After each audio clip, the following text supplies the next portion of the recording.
Staff? Council? Okay. We'll call to order this College Township Council regular meeting for Thursday, April 4th. Please join me in the Pledge of Allegiance. Pledge allegiance to the flag of the United States of America and to the republic for which it stands, one nation, under God, indivisible, with liberty and justice for all. I do want to note that council did meet in an executive session prior to this meeting for a personnel matter. Okay, does council, any members of council wish to add new agenda item? And I will back up the public open discussion before that. Is there anyone here to talk about any items that are not on this evening's agenda? Okay. All right, then we'll move on, and no one had any new agenda items, right? Okay. Special presentation number 1, Parks and Rec Committee, annual update. Earl Moore.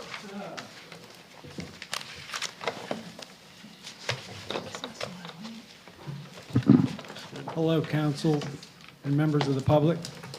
My name's Earl Moore. This year I am the vice chair of the Parks and Recreation Committee.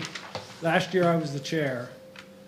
Currently there are 8 members of the Parks and Recreation Committee, consisting of me, David Schultz, who is the chair this year, Kathleen Matson, Jude Simpson, Judy Sittler, Susan Smith, Stephen Spoonamore, and Janet Solzer. College Township's provision for recreation activities is part of a larger regional system. Each municipality is responsible for the acquisition and development of parkland, including capital improvements. The maintenance of the parks is shared by Center Region Parks and Recreation for designated regional parks, and College Township for the remaining neighborhood parks. It is the objective of the Parks and Recreation Committee to encourage the township to provide parks and recreational opportunities for the residents of College Township. Plans and challenges. This is for the Park and Rec Committee. We have to update the 5-year capital plan, which is a rolling plan that we go through every year. Oversee the completion of capital improvements and maintenance. Support the acquisition of future parklands and/or easements to lands, which will improve recreational opportunities for the residents. We encourage neighborhood and community participation in the improvement and renovation of parks. This itself can be challenging, trying to gain consensus of what a neighborhood wants. And we do this to assure that future generations have land on which to develop adequate parks and recreational spaces. According to 2020 U.S. Census, College Township population was 10,780 people. This was a 13.2% increase from 2010. Because of this township's growth, we hope to convince developers that a plan which includes parkland and public amenities is worth more to potential buyers than a plan with minimal to no parkland or designated open space. Currently, the township has 28 parks and natural areas covering a little over 1,100 acres. Of that, 800 acres, almost 75% of that acreage, is on Mount Nittany. And only 5 of the parks are large enough and have enough flat ground for ball or soccer fields. Going forward, we encourage council to keep this in mind when approving development plans. Accomplishments in the past year.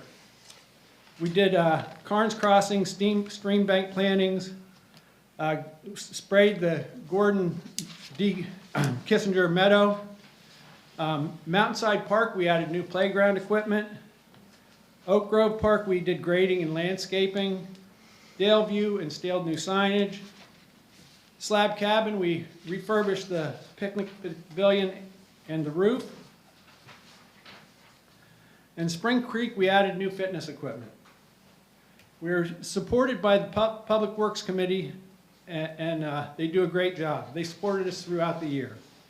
The following is a sample of maintenance and projects that were completed by the Public Works crew in 2023. They installed park and park closed dusk to dawn signs in parks with parking areas and refurbished park signs. They mowed and weeded and sprayed in all the parks as needed. Trimmed trees and shrubs encroaching on the bike path. At Carnes Crossing, they replaced rotten and broken boards on the boardwalk. And they removed dead trees which came down during high winds. Daleview, they moved the park rules sign as requested. Fogelman Overlook removed picnic tables, installed a park bench. Mountainside marked out and prepped the area for the new play equipment, which was just recently installed. And they removed the tree blocking the path there. Went as far as they removed wasp nests also. They repaired and replaced swing chains, trimmed trees and shrubs encroaching on a path, and in Oak Grove, repaired and replaced swing chains. They removed dead trees there also and cleared brush throughout the park. Penn Hills, they repaired litter receptacles and removed broken signposts. And in Slab Cabin, they did the pavilion roof renovation, which saved the township a lot of money by them doing that. There's a lot more that they did, but that's just a sample of what they did. At Spring Creek, they placed the concrete abutments there over the winter to keep people from encroaching on the field, and now they've taken them back down. They also prepared for the installation of all the fitness equipment at the two places that we installed equipment. Oh, in Stony Batter, they posted parking signs along Mountain Etney Road. Going forward, we will continue to survey neighborhoods to obtain buy-in from the residents and for improvements we may suggest. We thank the council for their support and look forward to a bright future in College Township. All right, thank you. Thank you. Okay, questions or comments for Mr. Moore? Who wants to go first? Eric? Sure. Thanks, Earl. You remember when you were here last year, remember what we said? Yeah. We, well, at least what I said was, we encouraged you to be, to more aggressively, or not feel constrained by a number when you consider your five-year capital plan, but to instead come to us with what you really think needs to happen. Yes. So I'm encouraging you again to do that. We've talked about this. Our residents value, you know, the recreation opportunities in the township, so we're not shy about listening to what you have, what the Parks and Rec Committee suggests needs to happen, either in, you know, asset maintenance or expansion. Yeah. So a couple of questions. The five-year plan recommendation, Adam, that's what's we're going to start with in our capital plan discussion. Right. So that would represent the request, $73,000 for for next budget year. Correct? Okay. Just a couple of questions then for Earl. Under the Spring Creek, the big number in next year in 2025 is for basketball and tennis court repave and fence. Didn't we just do something at the basketball court with the surface there? I think it was a couple of years ago. Well, actually, we, as part of this, as part of the Spring Creek master plan, on the heels of the completion of that plan, we actually submitted, Amy, I'm doing this explanation. I was gonna say. And she's sitting right there, so I'm happy to just have you take it away. Nope, we submitted a grant application for the resurfacing of the basketball and tennis courts. We were awarded that grant at the end of last year, so we budgeted with some dollars thinking we can get it done this year, but we have a 3-year window on that grant. So this just represents in case we're not able to keep moving on it. Okay, so so it hasn't been done? This is what we had talked about? That's correct. Okay. It has not been done yet. Sorry. The play, what's noted in here, the amounts for play equipment, is that pretty much the standard configuration we're seeing now, like at Daleview and Mountain Etney, the multicolored? Yes, and that generally, now with the ones we installed this year were a little less I want to say flamboyant, but it wouldn't be flamboyant. Not as colorful, but, and not quite as large, because, and generally, you're looking at anywhere from $20,000 to $60,000 for playground equipment without going crazy on the playground equipment. Yeah. And we try to do the parks that need it the most and spread it around, and that's what we have been doing. Daleview, we did a couple years ago, we did a pretty good piece up there. About every 2 years or so, we do a pretty good amount. Right now, I think our biggest thing is we're waiting to see what council decides on master plans for Slab Cabin and Daleview, which we're going to do, because we put money in the 5-year plan for new playground equipment at Spring Creek, but we don't want to do that if you're going to be doing a comprehensive plan for there, because we. That makes any sense? No, that makes sense. Just one other comment on that. So understand, considering the sequencing of bigger things, I would just double down on my comment earlier that if you tell us, don't limit yourself to 2 every 2 years or whatever. If you go out there and you think that this playground equipment is outdated or there's not enough, I'd want to see that on the plan. Oh, no, And then we'll budget around that, in the context of, the whole budget. But please don't feel that you're limited to a certain amount and that we have to just, we have to put off what the committee might feel is justified. And I'm speaking for our residents. right, and we also get into the situation where neighborhoods, we get one group comes in from a neighborhood and wants something done, and then we start to plan to do that, and then a year or 2 later, another group comes in from the neighborhood, and that isn't what they want done. So we've got to build consensus on what we do. We take everything into consideration, and no, if you look at our 5-year plan, it's actually not very ambitious at this point in time, and mainly that is because we're waiting to figure out what we're going to do on the master plans for some of the bigger parks. Okay. But if we need playground equipment for any of the parks, we put it in there. But we do it every year. We do a parks tour, go around to certain parks, try to get to each one every couple of years. So we can actually, everybody can see what's going on at that park to see what's improved. Some of the parks, there really isn't a whole lot you can do with them. It's basically open space. You can have a park bench and maybe a pavilion, but that's about all you're going to be able to put in there. And that's one of the reasons I brought up in my report here, is that we don't have a whole lot of flat land for parks in this township. I mean, right now I know Little League is really looking for ball fields and to practice on, and they're finding a hard time getting fields to practice on. And we want to support the community as much as we can, so that's why I brought that up. Just so you don't feel like this is the constraint. You've got. No, I understand. Okay. Dustin said the same thing last year. He said, hey, don't be afraid, bring it to us. And but we also want to make sure we bring stuff to you that is what the community wants, and not trying to run something down somebody's throat that is going to upset people in the neighborhood. Okay. Which isn't very easy sometimes. Well, I guess I'll just go to the right now since you name dropped me.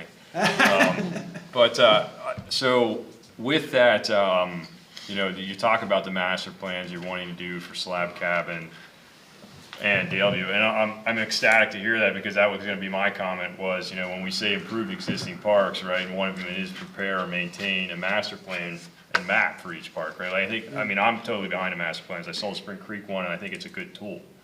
So why isn't that in the 5-year plan? Because I'm sure there's some cost to that master plan, right? And we probably should budget appropriately to pay for the master plan. Right, and I think right now, do we have a grant application in for another one or not? We don't, we're gonna go after one in the next round or so. So we'll But, need, yeah. but I think we'll need matching funds for that. yeah, what I would challenge is, make the 5-year plan more than just a budgetary plan too, Okay. right? What are your objectives or goals for the park? besides budget items, even though the master plan is kind of a budget item. I do see the current chair with his hand up. If he wants to come up to the lectern, if you want to yield your microphone for I a will second. yield my microphone to the current chair, Dave Schultz. Thank you. Very good. The order. My name is Dave Schulte. I'm currently the chair of the Parks and Recreation Committee. Earl was chair last year. I said Earl. Why don't you do the report for last year? Okay. To address your question, I did a master plan for Daleview. It was presented to council in 2012, I believe. Okay, and we are 90% through with it. Okay, with implementing it. Okay, and there's only one significant item left, which was the whole point of it, and that's why. Okay, stop you there right now. Okay. So if there's a master plan that's underway in implementation, that should be in this report. It is. The 10% that's But left. that's something going on in parks. Yeah, and right? the 10% that's left is there. But it's not in the report. I'm not gonna argue about it, all right? So your Okay. report Well, should, okay. what I'm trying to say is your report to us should give an update to where you are in the current status of implementation of things. Okay. That's We can my do that. point, We can okay? do that. Yeah, So next year's annual report will include a status yeah, on that. your current status, right? Yeah. And additionally too, in the master plan, in the 5-year plan, show us changes, right? Last year you allocated, like if you changed 2025's allocation and you upped that another $12,000, highlight that for us, right? It just helps, it's very helpful. And then we know more of what you guys have accomplished and are doing. That's all I have for comments. Absolutely. Yeah. And that's a point that I made a couple of times, is that we need to include a column for what's in the budget for this year. This is as a whole. Yeah. You don't see what's currently in progress, okay? Yep. And so we can kind of report to you, yeah, this is what's on the budget for, in this case, 2024, and then here's the 2025 through whatever for the 5 years going out, so you can see that status. Yeah, that's exactly. Absolutely. what I like. So just point of clarity here, point of clarification. So this was the 5-year plan that was developed in 2023. Correct. So as you look at the Yeah. 5-year plan, you will see 2024 numbers here. Those are the numbers that by and large are in the current year's budget. So now that, because it's 1 year removed, and this was done in this is the report for 2023. Right. This 2024 column is actually what was in fact budgeted for this year, the year that we're currently active in. So just to be clear that because the year-end report lags a number of months into the new year, there's always still a going to be. current budgetary number. Still, the 24 number is still a current budgetary number. But for out With years. some with some minor modifications. Right, so this is, this current year's 5-year plan, but for out years, right, so for 2020, 25, if you guys want to show, like, to show the increase or a decrease, right, if you We have reallocate done funding. the yeah. 2025 through 2029, okay, 5-year plan, Yes, Right. Already. that, okay? That's correct. And that's been submitted, Yep, okay? And we can certainly yellow highlight changes, okay, for you in that to make it different from the one that's in the annual report. right.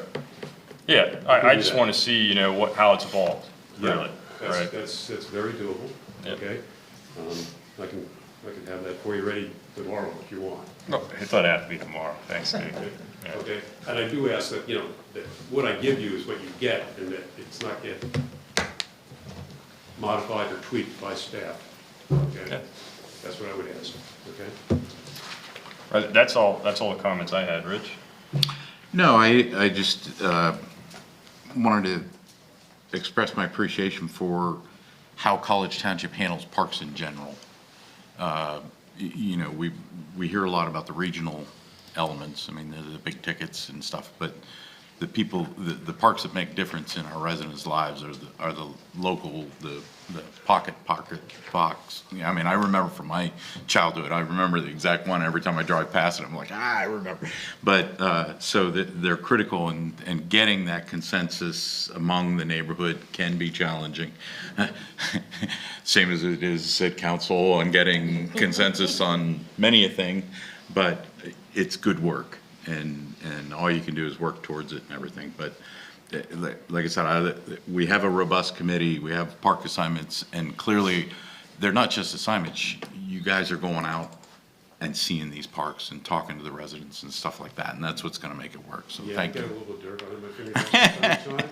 Yeah. Yeah, and I would argue that the two things that the township does, that the township residents are most in contact with, okay, are the roads and the parks. Not necessarily in that order. That's what they see most frequently. Right. Thank you, Mr. Chair. I think the comments made so far have covered a lot of what I would have asked about, but I do want to also express my appreciation. I had a chance to go out on the walking tour with the committee last year, and had the opportunity to see firsthand the work that you're doing, and really truly appreciate the commitment. And also each of the committee members that was on that tour that evening really impressed me with their passion for keeping parks open, safe, accessible.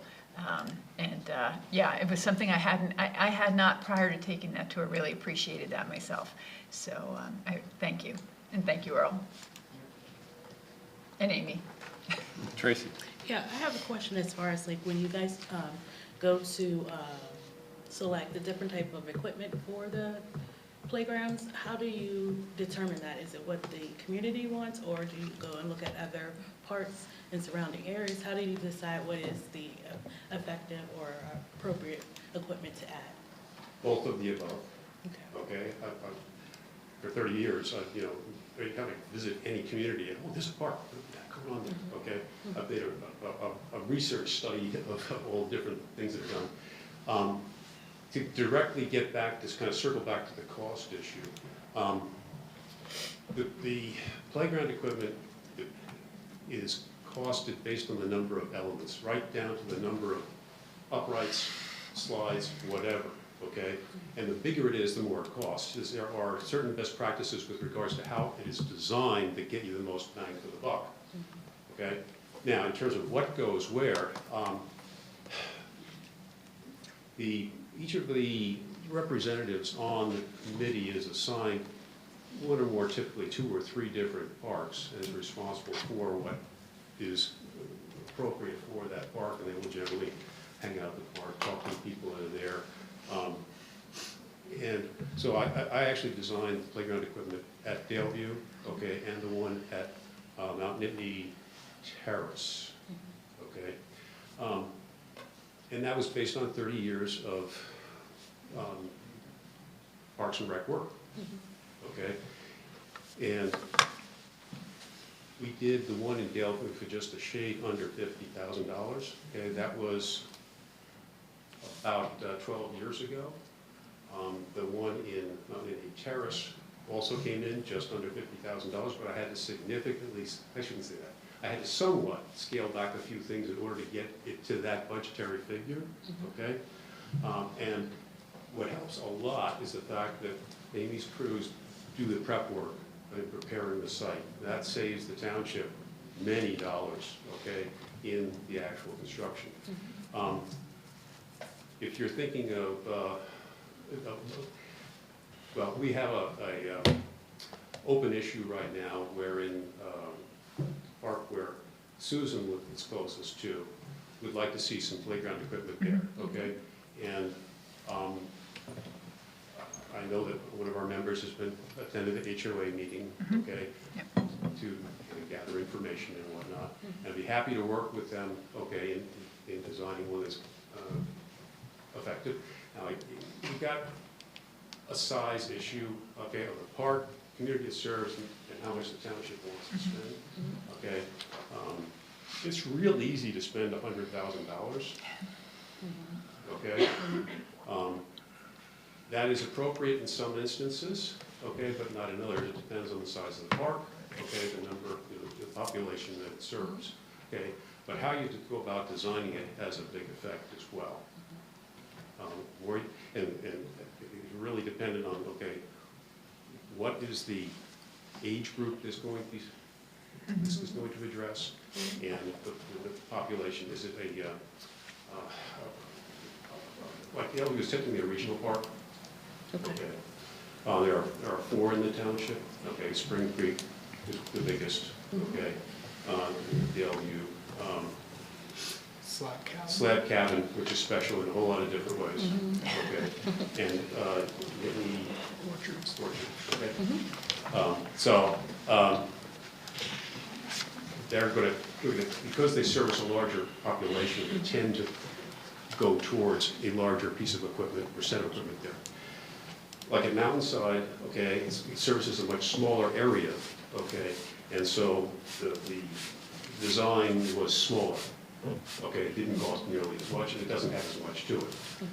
I did not design that one. I was left to the park rep for that park. Okay, but the answer is it depends. Okay.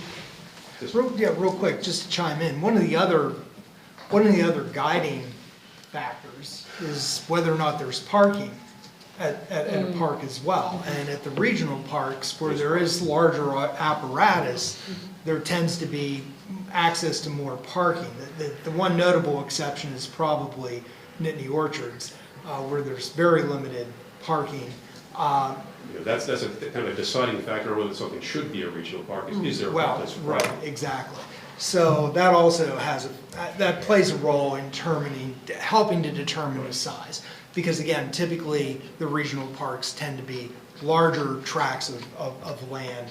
They typically do have multiple fields and facilities of different kinds, playgrounds, pavilions, etc. And again, parking, so. I'd like to also mention that we survey the neighborhoods before we do anything. We send out a survey to people usually within a half mile to a mile, depending on the size of the park. To give This their, is what the service area is for that park, yeah. to get their input on what age group is using the park and what they'd like to see in that park. Yeah, the most important factor of that is what is the population? Okay, do they have a lot of younger children or are they predominantly retirees? That's a close consideration, but if you build it, they will come. If you make a nice playground area, the kids will use it, guaranteed. Gotcha. And then a follow-up question would be, which park in our community would you say is the most challenging? And if money was a factor, what could you see being done there? I like that question. I'm going to go out on a limb and say Spring Creek. Okay. Okay, Spring Creek is by far the largest township park. Okay, not in acreage, but in terms of usage. Right. Okay, in terms of acreage, it's not many, but that's a horse of a different color. Okay, but Spring Creek has the most challenges because it's larger. It's 3 ball fields, and they also use it for soccer, and it's got some playground equipment, and 3 pavilions, and an annex, and there's a whole lot going on there. So that's the one that's got the most going on, for lack of a better word. Okay, and look, the biggest budget item, you brought up about didn't we already spend money there? Okay, a few years ago we actually replaced the basketball uprights. That's where the money was spent a few years ago. Okay. The surface of the basketball courts was not redone. I think they might put Sealed it. Probably patched it or something. something like that.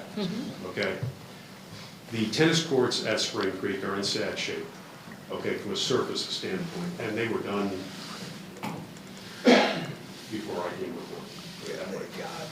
Okay. They haven't been So done obviously it's before you came. They on. haven't been done since I've been here. Okay, so the surface of the Spring Creek tennis courts needs to be redone. You got grant money to do that.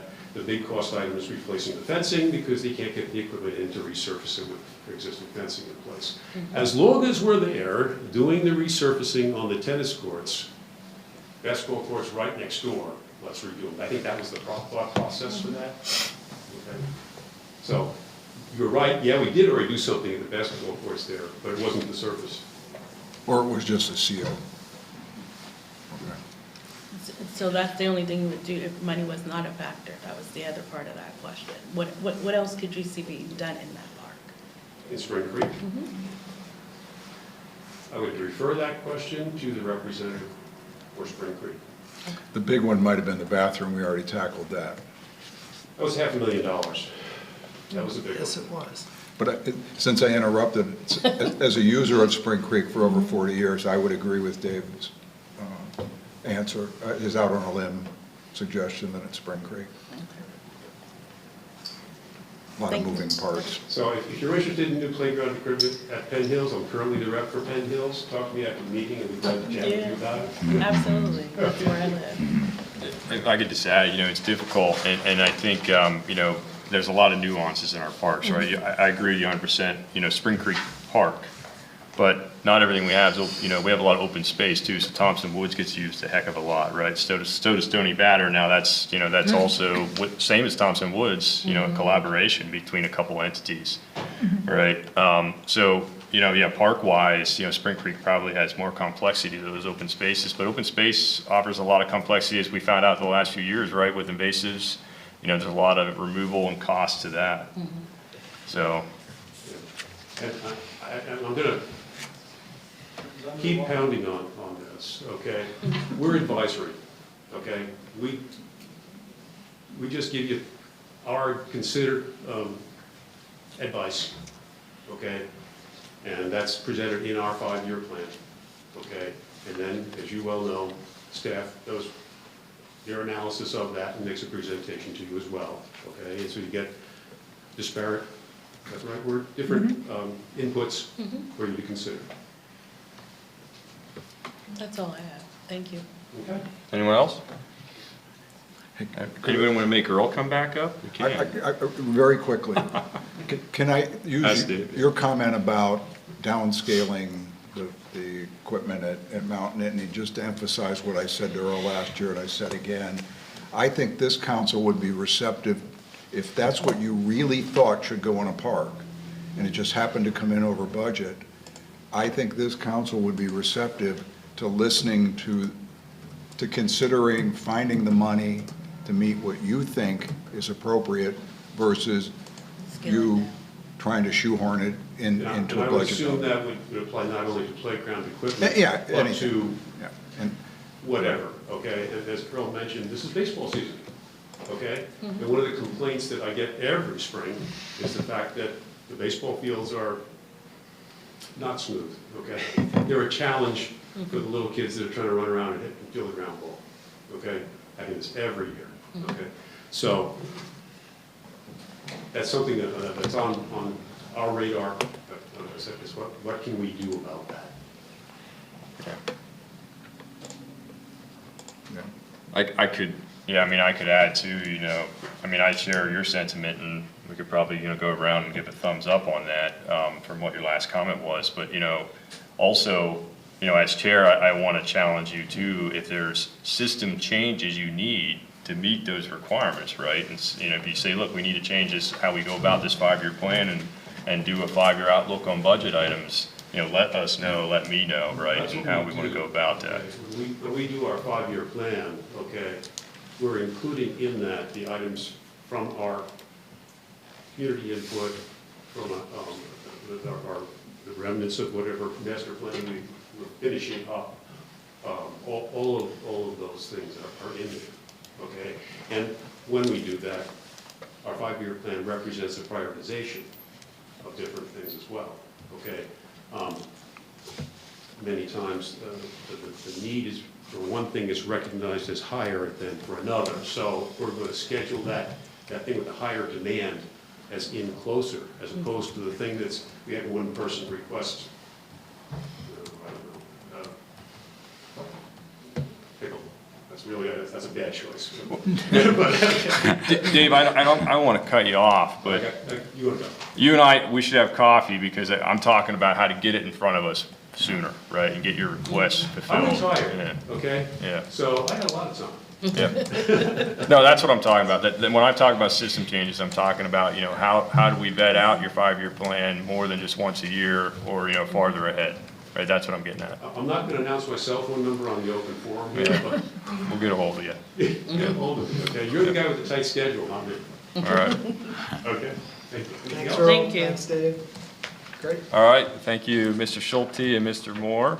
Thank you so much. All right, moving on. We love to talk about our parks. It's like, talk all night on parks. All right, special presentation number 2, Penn State University Planned District Transportation Update. Mr. Sullivan. Or Mr. And, Watts. or Mr. Watts, yeah. In the role of Mr. Sullivan. My name is Rob Watts. I'm with the engineering consulting company McCormick Taylor, and we were part of a team of McCormick Taylor, Tool Design Group, and Kimley Horn that prepared this next 10-year round of Penn State's Planned District Transportation Study. I'm here to provide you with a briefing tonight. It's intended to be a highlight of a rather large piece of information that I know we delivered earlier to you that I'm sure you've all read. Maybe the executive summary, if you made it that far, you know, kudos. But I'm going to try to go through it at a high level tonight and take any questions at the end, reserve as much time for that as you'd like. So with that, we'll get rolling.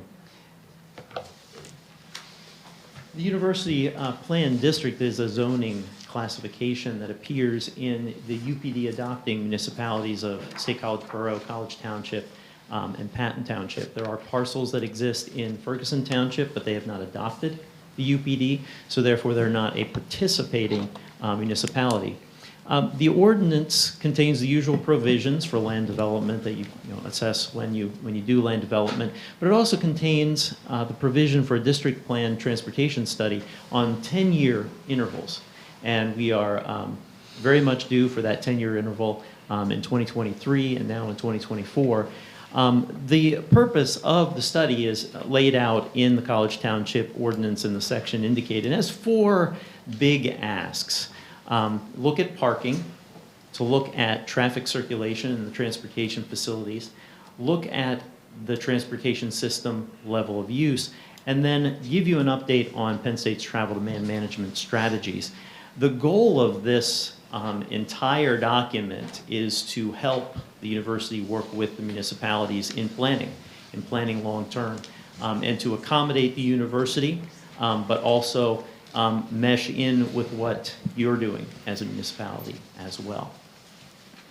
So to that end, to give you a sense of what the University Planned District looks like on a map, for those of you who like the maps, it's about 4,200 acres, all said and done. But I think when we focus on transportation, we're mostly talking about the area outlined in orange. This is the most transportation intensive part of the university, and we tend to go there when we look at transportation and the investment that is made. It's made up of the traditional core campus that you think of, the old part of campus, as well as the developing West Campus on the west side, and what we think of as the athletic and major event part of campus that's on the east side, that east side being more in College Township. But there are other specialized zones around the area. So we really focus in on this orange area when we talk about the UPD. The first part of it is an assessment of campus parking, and this is formatted as a supply and demand analysis to answer the question that the ordinance asks, will the university have enough parking to accommodate its demand? Supply is just a count of spaces that's updated each year for different projects that are completed. Overall, the trend in supply is downward as the university builds on many of its parking areas. And is overall reducing the total supply. But it does have an excess, at least according to the demand. Demand is a baseline assessment based on university employment, student population, and visitors. That is a baseline and then is projected out for the sake of future forecasting at about 1% per year. And according to that estimate, looking out over the capital plan, which is the next 5 years here, Penn State anticipates meeting its own needs within its own parking supply. Now, that's not evenly distributed, and that's oftentimes where the parking issues occur, where you need something that's not there, or you have a little too much, and it's not getting utilized as best as you would like it to. The next section of the report goes through the modal elements. The original ordinance is really focused on vehicular traffic and single occupant vehicles, but we feel it's appropriate to tell the entire story. So you're going to see vehicles, you're going to see pedestrians, you're going to see transit, you're going to see bikes, and we're also going to talk a little bit about micro-mobility. But the big part of this is the traffic.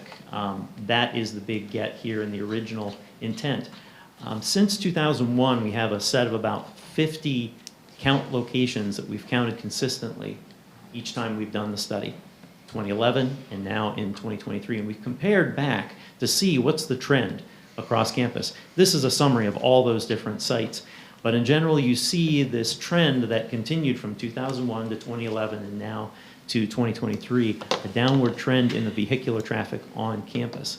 We believe that's due to the effectiveness of the demand management programs that Penn State has. But this particular iteration, you're seeing the effect of work from home and post-COVID policies. Two things I will point out. I don't think anybody believes we've reduced Atherton Street traffic by 40%. That is likely due to the impact that the construction on Atherton Street had on traffic. People were avoiding that corridor. We made every attempt to get our counts on a day when they were doing little work, but that was nearly impossible in the time frame we had. So that's not a real number, but our counts were consistent with what PennDOT has been counting out there. We do expect some of that to come back. But we believe it still is on a downward trend. Fox Hollow Road Corridor showed an increase. There has been a substantial amount of student housing development in that direction, and Benner Township is also one of the fastest growing municipalities in Center County right now. So decent amount of new traffic coming in that way, at least according to our measurements. The previous to the University Plan District study, the university conducted a transit services study. Another consultant did this study, and we provided a summary of the study in the UPD document. There are a number of different conclusions over at the side there. The document also concluded that the current arrangement between CATA and Penn State to provide the loop and link service is a hybrid, CATA owning the rolling stock and Penn State paying for the services on a contract basis. Penn State pays about $3.5 million, I think, for the current service that they have right now. They did restructure some routes, took some offline that were not performing very well. The most notable one is shown here. The red link used to go out to Innovation Park. It now truncates over on campus near the Jordan Center, and they've reformatted the campus shuttle system to now serve the hospital and Innovation Park. The campus also, or the university also did a campus bicycle master plan, a highly student-focused plan that was actually sponsored through student funds. It identified this keystone network of high-priority places and corridors where biking activity has accelerated in recent years. I do look back on my years at Penn State, and bicycles are much more used now than they were then. So it's really a success story, but improving a campus roadway network where you don't have a lot of room and you already have a lot of built infrastructure there is pretty difficult. This Keystone network is the core network. There's also a secondary network that's outlined in the master plan that moves out from there to make other connections that are less used or would connect with other facilities that are in the regional network. Of course, we looked at pedestrian traffic, which if you drive across campus at all during class change intervals, you know it and you don't forget it. There are places on campus that are becoming congested and are problematic for CATA and for users who are trying to get across campus at those times of day. These are the number of crossings. The size of the circles, of course, indicate the intensity during class change intervals. Some have crossings numbering in the thousands. And Penn State is doing targeted studies to try to address these and maybe disentangle some of those places as they develop the campus and maybe reformat where people actually go. Of course, a big challenge on the university right now, any big city, is fighting with micromobility. What do we do with this? This vehicle that is over here is a chair duct taped to a scooter. It's a pseudo vehicle, as we call it. We don't know what to do with it. But the main concern is safety, and there's a space and a speed sort of component to this. These vehicles move fast. I mean, some of these scooters can now get up in the, I've seen them 60 miles an hour, they say they can go, which is terribly dangerous in a pedestrian space. They've had crashes on campus, problems with this, but they're too slow and vulnerable in the vehicle space when they try to mix. So how do we adapt at University Park? It's difficult for the same reason, you know, we address with the bikes. How do you give them their own space, which seems to be what they need when you're very constrained. Another element of this is that Pennsylvania Vehicle Code actually considers things like electric scooters illegal on any public street, and that includes university streets. Even though they're university owned, they are covered under the vehicle code. So there's a little bit of a legislative need here, and in speaking with legislators, there's really nothing in the hopper right now that's going to change this anytime real soon. So the university's official policy is that these are not permitted on campus. And you don't see scooter police out there, you know, trying to de-scooterize the campus or something like that. But anybody who's operating these vehicles in an unsafe manner, you know, these vehicles or otherwise, the police are going to try to address. But there are communications that go out to students. But the cat's sort of out of the bag, so to speak. It's hard to get some of this stuff reined in. But this micromobility fact sheet has been prepared by PennDOT and actually goes into the law that addresses these various different modes. One of the more interesting, I think, sections of the document is the future development on Penn State's campus and other projects in the area that are likely to happen or may happen over the next 10 years. Section looks at Penn State's capital plans, both the one that wrapped up fairly recently and the one that was just approved last year. They work in 5-year increments. So it cobbled together all the information we have on funded projects as well as those that are in feasibility studies and other likely projects, and identified about 50 university projects. And the ask of the ordinance is to try to anticipate the traffic impact that these developments will have. Okay.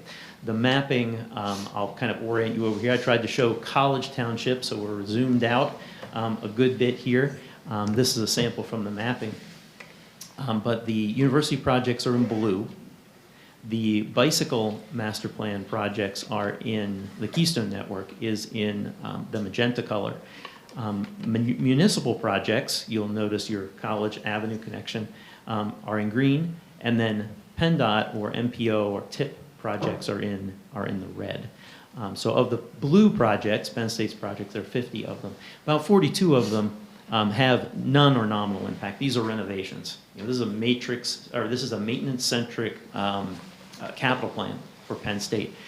They have a lot to do in that regard. So many of those projects just simply aren't going to change travel demand for the good or for the worse. Some of those projects include actually removal of buildings as well.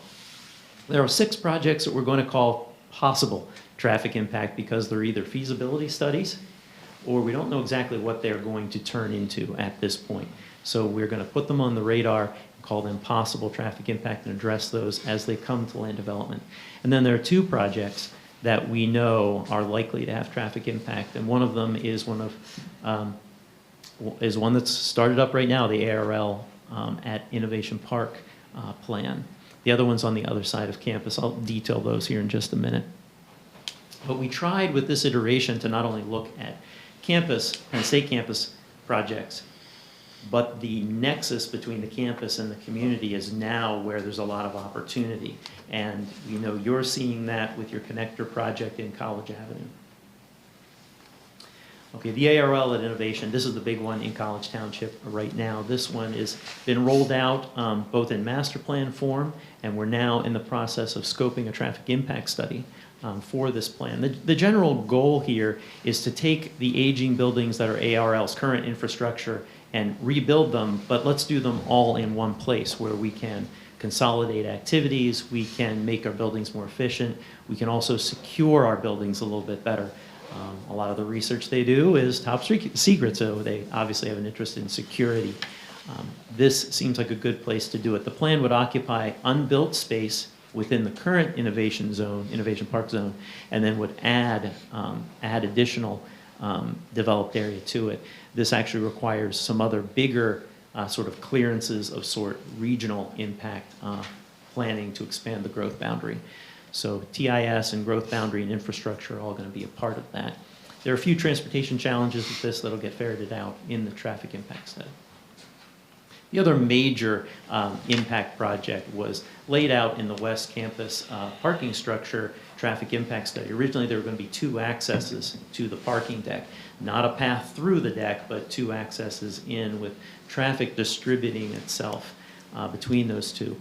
The connection down to College Avenue had community concern interests. Cut-through traffic in the Holmes Foster neighborhood was a concern, and the actual location of that connection was a little bit of, caused some consternation. So it got removed from the plan at that point, but it remains on the table as something for discussion in the future. The very last part of the document outlines Penn State's travel demand management programs. They have 14, and I think they actually have more at this point as they reshuffle after COVID. COVID was very impactful on not only what they could do from a transit perspective, but also how many of their programs were being used. Some of them, they found, actually got more interest, so they enhance those and they take away certain other ones. The Department of Sustainability maintains an estimate of the mode share used by different sections of the university population, faculty, staff, of course, leaning more toward the automobiles, and students leaning more toward transit and pedestrian. But this is sort of a measure of the diversity of transportation options that are available on campus and how much they're being used. The success of TDM is really part of that. And with that, I'll take any questions or things that you want to talk about rather than me talking about our 120-page document. Yeah, thanks. Let's go ahead. Tracy, questions, comments? You want to lead it off? Okay, we take the pass. Susan? Oh, did you? No? I had, this is obviously a very complex document. There's a lot of information in it. I did read the executive summary. Thank you. And reviewed the ordinance for the UPD. There were just a couple of things. Lindsay had made note in her memo of the area that ARL will be in is now part of the PRBD, and there were some zoning changes. And then there are zoning changes that are coming as we look at form-based code for that area. But I think that was detailed in that memo. The other question I had was, we received the document on the roadmap for Penn State. So there'll be a change in the composition of the campus. I know there'll be more students coming to campus as part of the changes that the university is making. I don't know that they're enormous. I don't really know how to assess that. So was that factored into this? I think there's a plan to bring maybe up to 1,000 students over the next 5 years. Undergrad or graduate or I believe just undergraduate. Undergraduate overall? Yeah. I know in our discussion. Starting with 100 students in 2024, and then the goal is to go from, I guess, 9,400 students to 10,000 students. Okay. First year's class.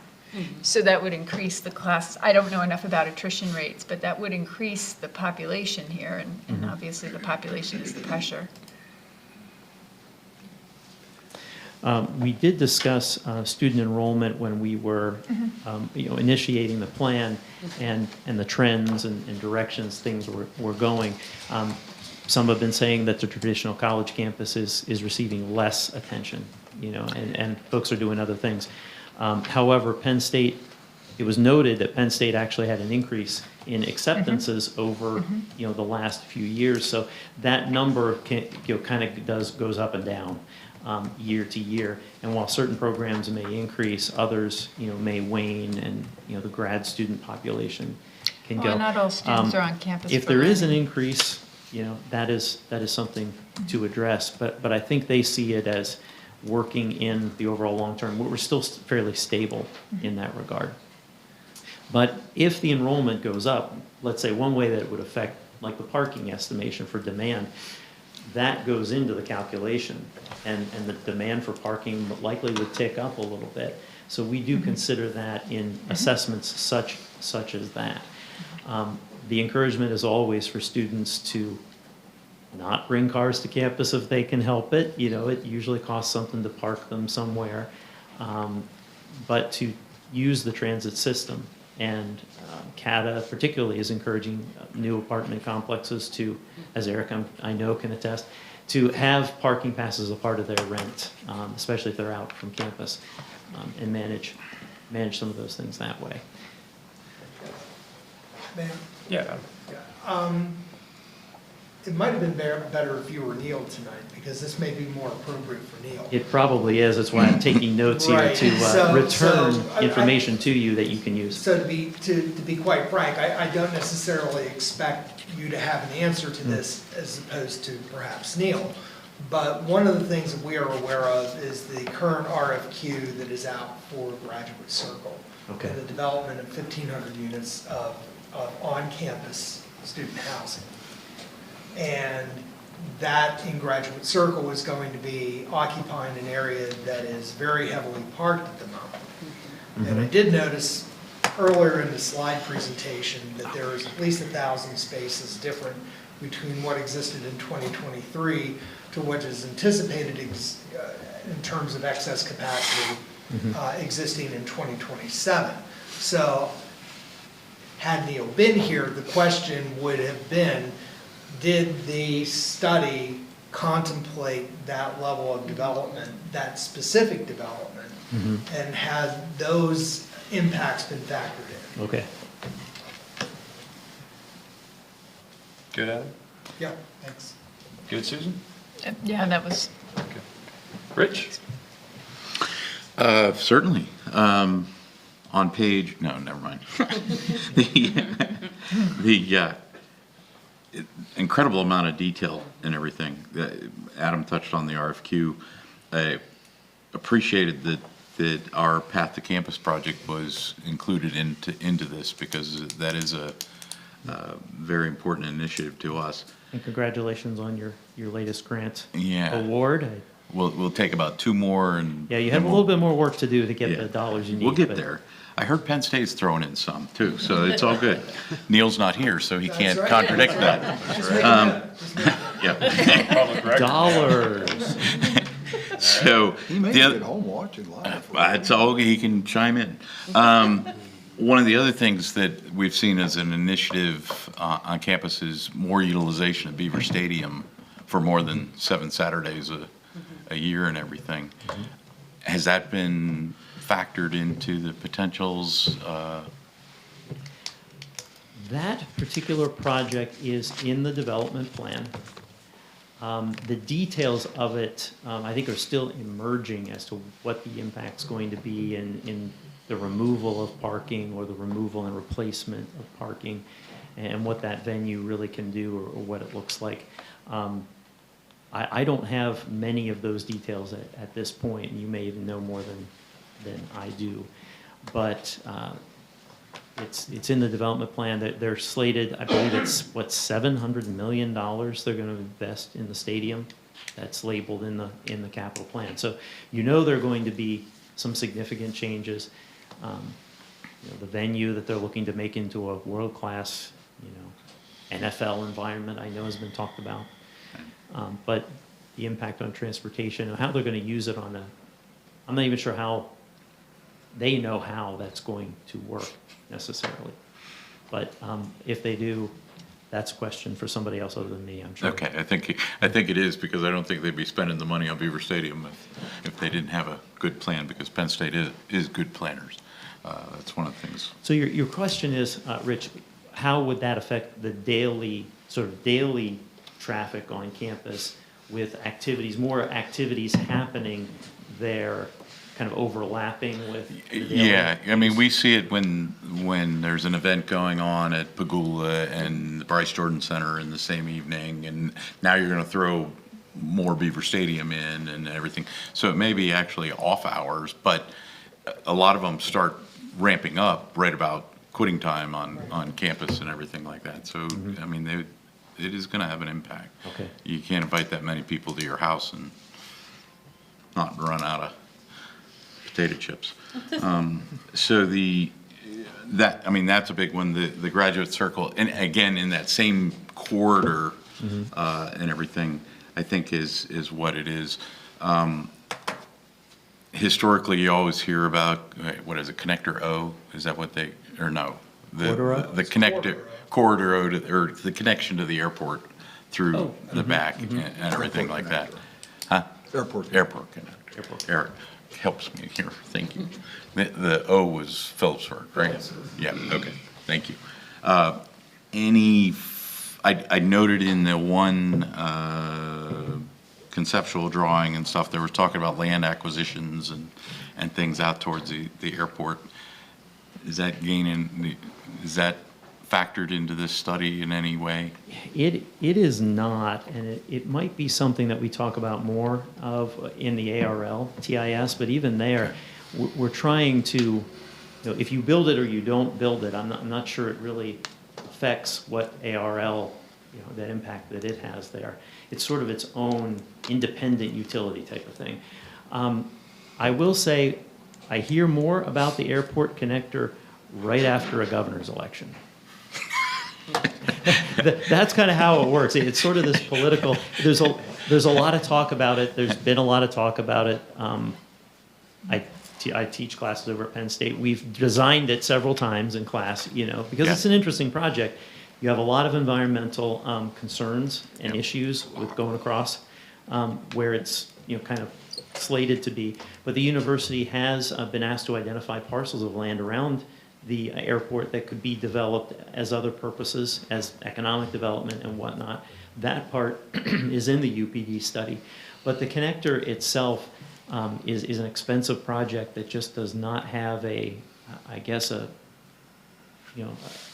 runway right now to take off. A patron saint, a patron saint. Yeah. But it is one that the MPO remains interested in and seems to get a little more momentum each time it's brought up. So that's about all I know, and I'm just kind of That's fine. Actually, personally, I think the ARL move to the park, the community or the travel connection between those two elements, I think potentially helps it move forward in that as well. But there is time will come, synergy. I will not Could be on synergy council. there, yeah. That's all I have, Mr. Chair. I'll let, our resident transportation expert round it out. But I just wanted to say, thank you. This is my first experience in this plan, so I think it's very thorough. It's really great to see all of the projects outlined, especially, talking about planning, right? If we could all plan this well. But I don't have any further questions or comments. Eric? Hey, Rob, good to see you. Unlike Adam, I don't mind seeing you instead of Neil at all. I don't know what's up with that, but. I'm not getting involved. Not only does the university have good planners, but when they need help, they hire good planners. So I'm quite happy to see you. As the resident transportation planning, whatever I was, well, you know this, because we've worked together on plans similar to this, including probably the one 10 years ago. So I read it all. And I just had a few comments. I'm bracing for the question. No, this is light stuff. These are softballs for the most part. I just would want to add, having been part of this from the back to development of UPD, that one of the goals, or in my mind, one of the primary goals of doing this every 10 years was because so much of the decision-making and the parcel development is so subjective in the UPD. In other words, you don't have to provide on-site parking if you can show you have adequate off-site or the demand isn't there for it. And that then, this is the primary tool for reconciling those subjective decisions against. I honestly think it should be done more than every 10 years, but we'll take every 10 years. But I just want to point that out as a goal, because I don't think everybody understands the difference between the UPD and the way we look at individual land development plans, parcel by parcel. Everything, all the needs need to be contained within that parcel. Here, it's very different. That's why this, I think, is so important. If I can add, Eric, as you know, the parking component of this is not just done every 10 years, it's actually done every year. And it's updated and delivered to the municipalities every year. So you don't have to wait 10 years for that one, at least. But your point is. Right, but access to that parking, you know, like the 18% increase coming in from TOF trees, you know, that's useful information. Right. And you see that if they turn right on Park Avenue, it's a decrease, so you know all the traffic's going to the commuter lot. You know, it has to. The second thing, just like what Rich said, was really encouraged to see the recognition of the path to campus and the statement of willing to work with the municipal partners, you know, at those gateways. And you're right, the CAT arrangement is unique. As you know, across the country, it's very rare that you see a university work the way they do with the local transit system. They're usually doing their own thing, you know, with something that's within their control. So this is a very unique partnership that is really mutually beneficial, but lost in that is the benefit the community gets from it being open. What they are supporting financially is open to the entire community and not just folks with student IDs or faculty IDs. So, and then lastly, it was music to my ears to hear the suggestion that, and I'll never get reelected to council saying this, but that people need to pay more for parking. You know, this idea that there's really only, along with the concept you're trying to reduce single occupancy vehicles on campus, in the industry, there's 3 disincentives to driving: traffic, available parking, and cost of parking.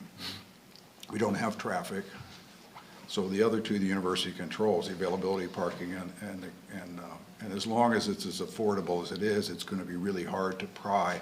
It's going to be really hard to get that slice of the pie any smaller, you know, without tweaking those other 2 variables, you know, supply and cost. So it's good to see that they recognize that. And I really enjoyed reading that because I'm the kind of geek who likes that stuff. But the PowerPoint presentation was also really good. For somebody who didn't want to read that, that was an excellent, very digestible, concise overview of the study. So thank you. If I could get one takeaway, it's that the document is rather technical, it's rather big and rather heavy. In the future, perhaps making it a little less so would be desirable. I know for the sake of some of the things, you know, when staff wants to look something up, you know, some of these things may be very useful. There's a lot of data that we offer to you that we can send over, traffic counts and whatnot, that could be useful at certain points. You don't want to make it too heavy, but there's a lot going on. It is a world-class major university. We don't want to minimize, you know, what's going on over there. But if it makes it more accessible to you, we can continue to refine how we present this to you, because it really is your document. And I will note that we've extended sort of the review period. Staff has already provided us with a few comments, but if there's any additional review, we're going to the end of April to accommodate the borough at their request. I would speak to that because I think I'm your target audience. I'm not a transportation expert or a planner, but I wouldn't change the document because the executive summary is excellent, the conclusion is excellent. I think that you need to keep all of that in there because it's a reference document and it stands as that. And I personally will keep this and go back to it as I learn more. So I wouldn't change the document. I think it's important to leave it as is. I hope it stands and doesn't sit on a shelf, you know. Yeah, to include the presentation as a tool of the executive summary. That's, as you were going through, I was finding all of those pages and everything, because some of them I've ran into situations where I thought that would be valuable to send to somebody that has asked me about something like that. and the resource was there. So I knew it was in there from your presentation, and then I found it in the document, and then now I'm gonna send it. Yeah, I would agree. I think it was indexed well. I found a few Yeah. things that I wanted to ask you about immediately. And I figured I didn't need to ask it, so it was helpful for you too. So, Yeah, agree 100%. You've created an executive summary for the executive summary Yeah. in the presentation, which distilled down the most critical elements of the executive summary. So you're addressing all three levels for people, geeks like me who want the detail, but the presentation, the PowerPoint is, with the others. I'm a sure mid-level My boss geek. at Penn State hears A lot all of of this. Hey, maybe something to convey to Penn State, right? You know, and I applaud, you know, the, hey, wanting to work with us on the path to campus. We're also wanting to work with you on spin bikes. At least that's from my voice. So Okay. come back to us on that. You know, yeah, good point. that conversation kind of stagnated. It's coming back. Yeah. Anything else? Anybody? No. Okay, well, thank you, Mr. Watts. Thank you all. Thank you. That's right. Reports, manager's report, manager's update.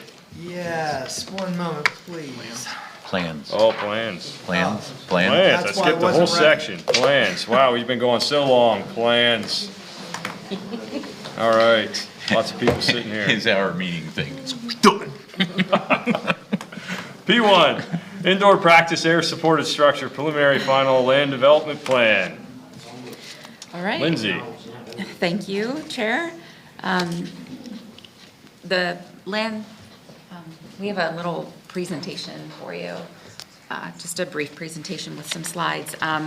But this is the indoor practice air-supported structure preliminary final land development submitted by Stahl Schaefer Engineering on behalf of the Pennsylvania State University. This is proposing an addition to a non-permanent air structure, supported structure to the future Jeffrey Field Soccer Operation Center. So you can see an overview of where it is. Jeffrey Field is the soccer field, and you can go to the next slide. These are existing conditions. Get my notes here. You can see to the left, there's Jeffrey Fields as it exists with the bleachers, and then the area to the right is where the support structure is going to be. You can go to the next slide, please. If you click on that, Jen, the actual picture, it kind of blows it up a little bit so you can see everything. This is the site plan. Some of the concerns the Planning Commission had were the parking that was being taken away for the football parking by, that was here in this field. We had some other discussions about parking as well, but the Planning Commission ultimately recommended the council approve this plan. Next slide, please. We go to the landscape plan next. You can see that they're installing some rain gardens around and a few trees, some junipers, and some grass. We do have a representative here from Stahl Schaefer to answer any detailed questions you may have. And it's represented here. And I think that is all I have for you, so. My name's Jeff Hoffman. Mike Veo is actually the project manager for this project for us, but he's out of town this week at a swim meet with his son in North Carolina. So I'm standing in, but still answer whatever questions. Lindsay did a great job with an overview of the project. This is on the south side of Jeffrey Field, like she had mentioned, in the open lot next to Stadium West parking. So if there is any questions regarding the plan, I'd be happy to help answer those. okay, all right, thank you. So questions and comments, we'll start off with Susan. I don't have any questions. I'll listen to the questions Okay. from the rest of council. Rich? No questions, I understand. Thanks. My only question is just for clarification, right? This is meant to be temporary, so it can be taken up and put down So the easily? field surface itself will be a permanent field, artificial surface, but the bubble itself is going to be up for approximately 6 months and then down for 6 months. Basically, it's an indoor practice facility during the winter months, So that would be when you could expect the bubble to be up, and then it would be down during the summer months. Okay. Thanks for that clarification. I didn't quite understand it. Yeah, Eric? This is probably a question for Penn State, but I'll toss it out there. sure. First of all, I'm not concerned about parking, because what I've observed the last couple of years is that whole area is set up for some kind of tailgate. They put tents in that Yeah, they area. put tents in there, so I'm confident they will guard that revenue source. They've already figured out how they're gonna deal with that. But- Planners. Yeah, that's right. But could they park on it anyhow, maybe? Well, They don't use it currently. they don't use it for parking. is But what after I'm they saying. build, it's an artificial surface, they could probably still. They may, I mean, I'm speaking put the out of tents in. turn, Yeah. but it Yeah. is used as like a tent area that is pedestrian use, they have different events, in those tent areas that's in this same general area. The question is, this is exclusively Penn State's use for, what do we call it, academic related endeavors or uses, as opposed to if this were to go up, again, it's probably a question for Penn State, but at some point, I would be interested in the answer, we, College Township Yeah, would for be. sure. These type of domes are used all over the state for tournaments, in places that aren't college campuses. Pagula has non-hockey events, the Jordan Center has concerts and beer fests and stuff. Any idea whether this is going to be used for anything outside of just a practice facility? What I know right now is that's the intent only, is for an off-season indoor practice facility for Penn State athletics to utilize this structure. Whether that evolves down the road, I can't speak to that. That would be something. And I'm Penn State. neither in favor or opposed to it, Yeah. just simply curious. Yep, yeah, I can see if we can certainly find that out. I don't know, the long-term goals compared to short-term. Short-term is definitely just Penn State only use. I can't speak to the long-term. We'd see if I'm we certain there find would out. be interested parties in using it. Oh, yeah, I would think so too. Especially for a domed feature, out of season, we'll call it, Yeah. as far as weather. That's all I have. Tracy? Okay.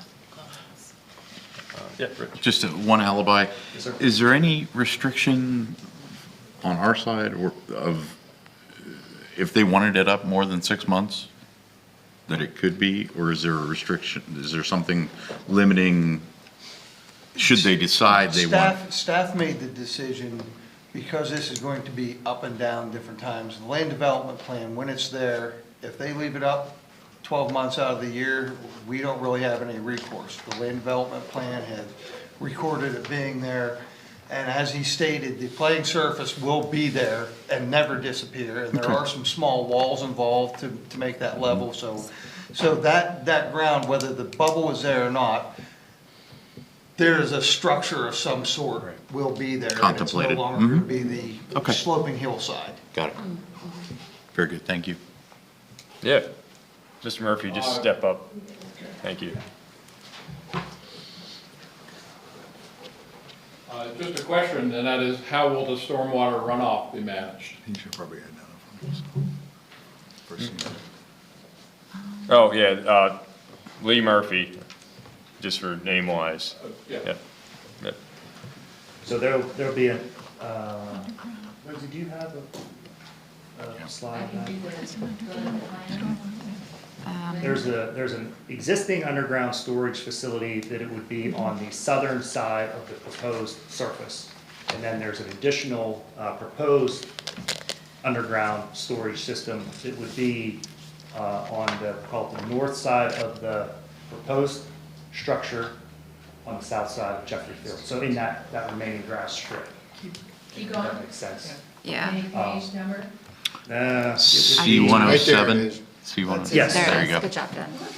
So they're on the left side of the proposed field surface. Those darker bars are underground pipe networks that will manage the stormwater off of this site.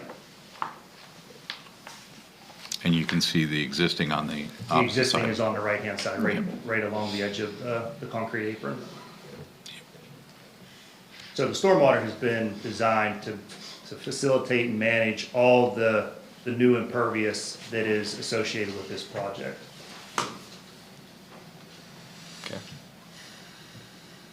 Anything additional from staff?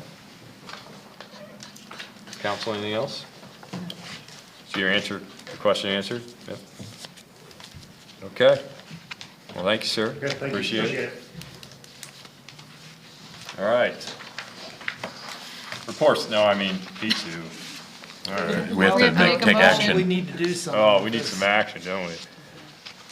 All right. Mr. Chair, I recommend council approve the indoor practice air-supported structure preliminary final land development plan dated February 15th, 2024, last revised March 8th, 2024, subject to the following conditions. Within 90 days from the date of approval by council, all conditions must be satisfied. Final signatures must be obtained, and the plan must be recorded with the Center County Recorder of Deeds Office. Failure to meet the 90-day recordation time requirement will render the plan null and void. 2, pay all outstanding review fees. 3, address to the satisfaction of the township engineer any outstanding plan review comments. 4, fully comply with College Township Code Section 180-12. And 5, all conditions must be accepted in writing within 7 days from the date of the conditional approval letter from the township engineer. We have a motion. Do we have a second? I'll second. Okay. Call the question. All those in favor, please say aye. Aye. And none opposed. All Thank right. Now moving on. P2, All right. Center Hills Country Club, final land development plan. Thank you. This land development plan was submitted by Pentair Engineering on behalf of the applicant, Center Hills Country Club. This is a unique, I have a short presentation for this as well, a unique land development plan because the majority of the development is found within the jurisdiction of State College Borough, whereas College Township has just a access road and some infrastructure that is found outside of the actual boundary of the State College Borough. You can go to the next slide, please. So proposed here is a new pool and court facility. That is all contained within State College Borough. 11 acres of the about 65 acres of the property is being developed. And the private access, as I said, and the drive right-of-way off Scenery Drive for the private drive is located within College Township. What they are proposing, though, is about 5,000 square feet of pool house facilities, a swimming pool, golf simulator area, a casual dining area, and associated pool deck. 2 tennis courts, 4 pickleball courts, and associated infrastructure. Vehicular access is from the private drive, as you see on the slide, which will be ultimately addressed by 911, not addressed, but named by 911 as a result of one of our conditions of approval. The blue line on the slide in front of you shows the boundary of College Township and State College Borough. Let's see what else. There is a sidewalk proposed as well, and oh no, go ahead, Jen, go right ahead. Some planning commission comments or staff and comments that remain or that we had were the entrance lighting at the intersections. Of course, as we noted, name the private drive, and other comments concerning some stormwater, ADA parking, and some other clarifications that are necessary for the plan to move forward. But we feel that all of those comments should have no problem being addressed prior to recordation. You can go to the next slide, please. The Planning Commission was tasked with just reviewing, staff was tasked with just reviewing the impacts to College Township, which include ingress and egress, the lighting outside of the boundary, and sidewalks and stormwater. The Planning Commission did a pretty good job at really controlling everyone's discussion, and so that's, we were able to be productive in the way of how we reviewed the plan. But traffic impacts, of course, are always a concern, so we wanted to show you here that Wooster and Associates was the transportation planner for State College Borough, prepared an analysis which determined that a traffic impact study is not required per their ordinance, and Trans Associates, our transportation consultant, concurred, and it doesn't meet our threshold is, I think, 100 trips Per peak hour. per peak hour, and so this has not met that. So go ahead, Jen. And I talked about this slide already accidentally, so, but just to let you know, the Planning Commission reviewed this and recommended that council approve the plan. So, if you have any further questions, though, Mark Toretti is here representing Center Hills Country Club. Okay. Is anybody gonna wanna grill Mark? You might as well just step up, Mark. I'm sure. Who doesn't want to grow one? Thanks, Mark. Just briefly, I'll mention that the part of College Township is, there's an existing driveway that was there. It's a 50-foot right-of-way that was created during the Canterbury Crossing PRD, specifically for this property. And so the road was already there. As part of it, from College Township, we are proposing a sidewalk on the right side as you come in. There was, whenever this was planned out, back with the Canterbury Crossing PRD, besides the 50-foot right-of-way, there was a 10-foot sidewalk and utility easements on both sides of the road. And so we're actually able to keep the sidewalk itself within the 50-foot right-of-way, but we'll be grading into that 10-foot sidewalk and utility easement there. Doing that, and then I think running gas service up through in that same area. And then we're bringing a force main down, tying into an existing sewer lateral on the other side of the driveway. And then working with staff. There is an existing street light out near the intersection. It's just an old lantern thing, it doesn't really light anything. And so we are going to carry out one of our street lights near the entrance to light it for what staff was requesting on that. So in general, that's kind of a brief summary of what is being proposed on there. Okay. Anything to add, staff? Yeah, I just had a question. So the concerns that the staff had, how are you gonna address like the parking and different things? Like what, they said they believe that I'll be addressed, but how are you, like what is the plans to address the parking and the concerns that staff? Well, that's in the borough itself, but we have a parking lot proposed there for that part of the site. Okay. Yeah, And this for the facility is a parking lot proposed and all that. So just for clarity, and Lindsay touched on this, this is unique in that there's a little piece of this project that's in College Township. And the much larger piece, the more impactful piece, if you will, is actually within the boundary of the borough. And it just is just the happenstance, if you will, of municipal boundaries that kind of come into play here. There is no other access to what is being proposed in the borough but through College Township. There's no other way to get there. And as Mark has indicated here, based on the prior plan that was approved many years ago, the access road has already been made available, and that actually exists now. Presently, there's a small parking area back there. The driving range is kind of in that vicinity, and that's kind of how you get to that particular part of this section of the Center Hills Golf Club. So it's on the borough side? that's all on the borough side, that's correct. So our involvement here really is limited to the roadway ingress egress, traffic patterns in and out, the sidewalk, the sidewalks, as well as stormwater, and then the lighting that you heard about. So those are really the only 4 elements that College Township is commenting on.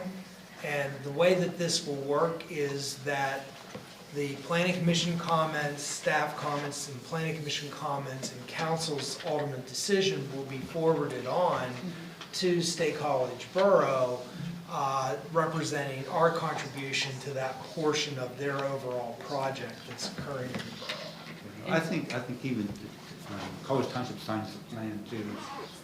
Oh, yeah, I think, we sign as well. Is the lighting on our side that we're addressing? At the intersection, And yeah. so you're saying take out the lantern and then, No, the lanterns there is part of along Scenery Drive. okay. They have those along Decorative there. lighting. They don't really do much. I was out there, before I went to work one day, and I was gonna do a meeting request with staff to meet out at 6 a.m. to show them that, but I decided not to. And the existing lights are just sort of almost like a driveway light. Yeah.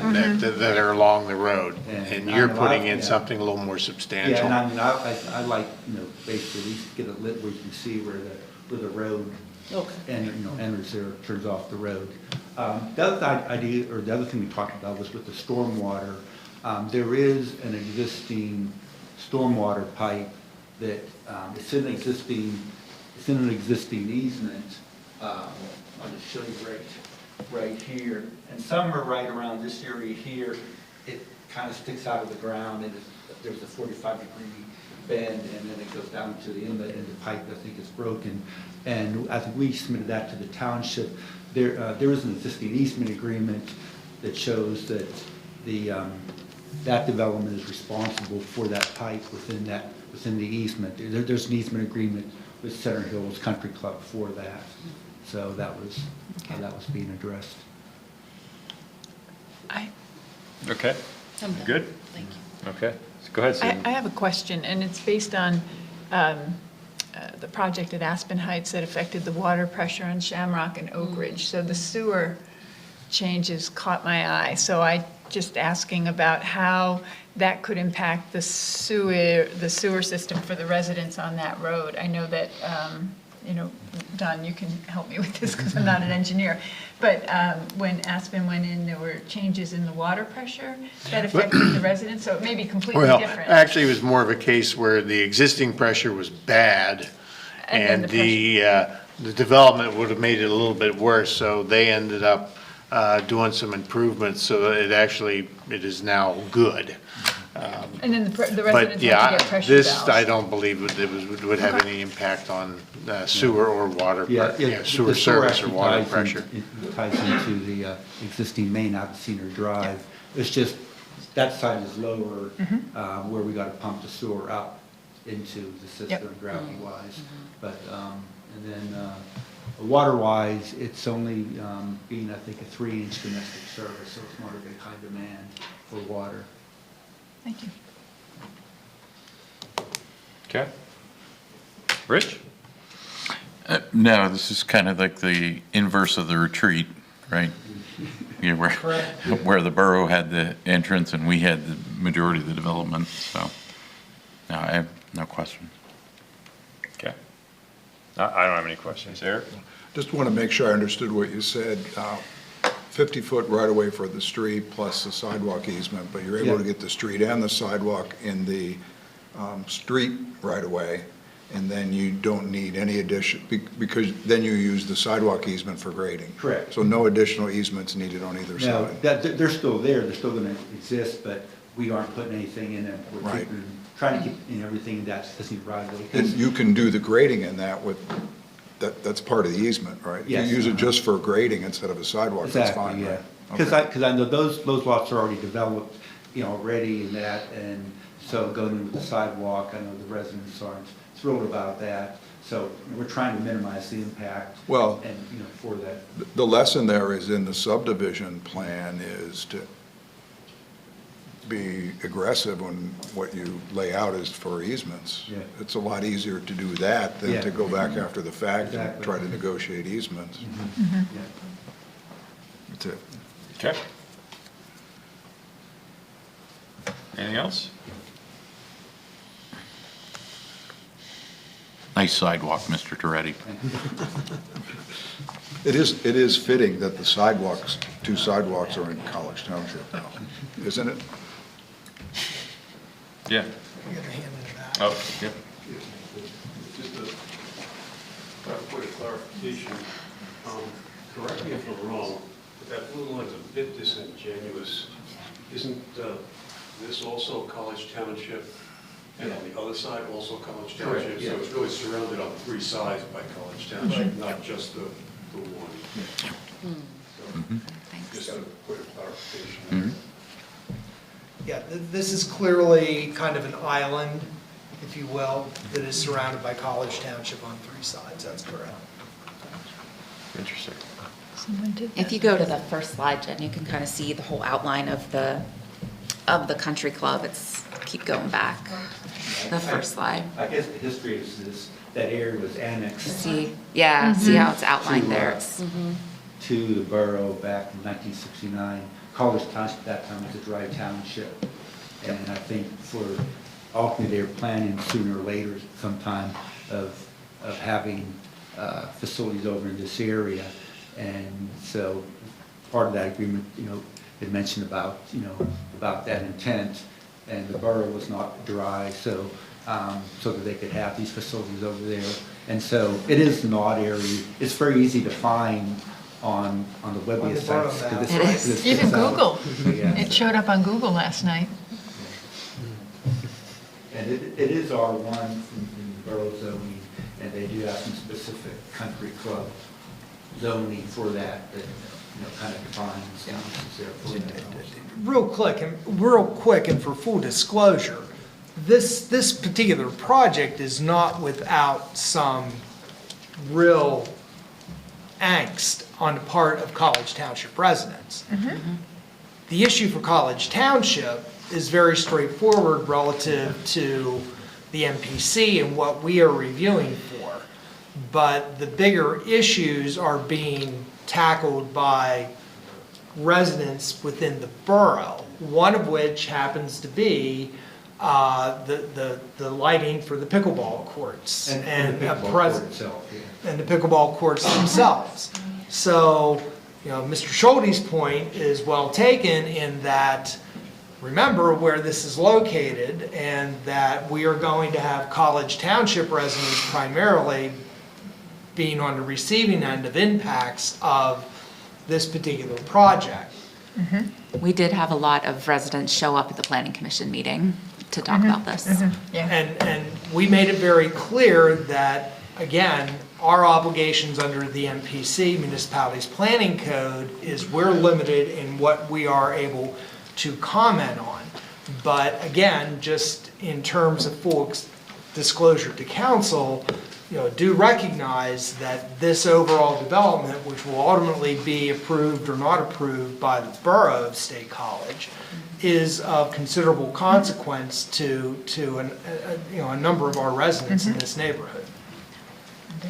We do have a process in our subdivision and land development ordinance, though, that, adjacent property owners need to be notified of this development. So they were, as you talked about, height of lamps for the pickleball courts. That was a variance request. That was also held in the borough. So that was done. I think it got continued, so it'll happen again until they make a decision. So, and we made sure that when we found out about that, we notified people within a 200-foot radius to let them know about the zoning hearing board at the borough.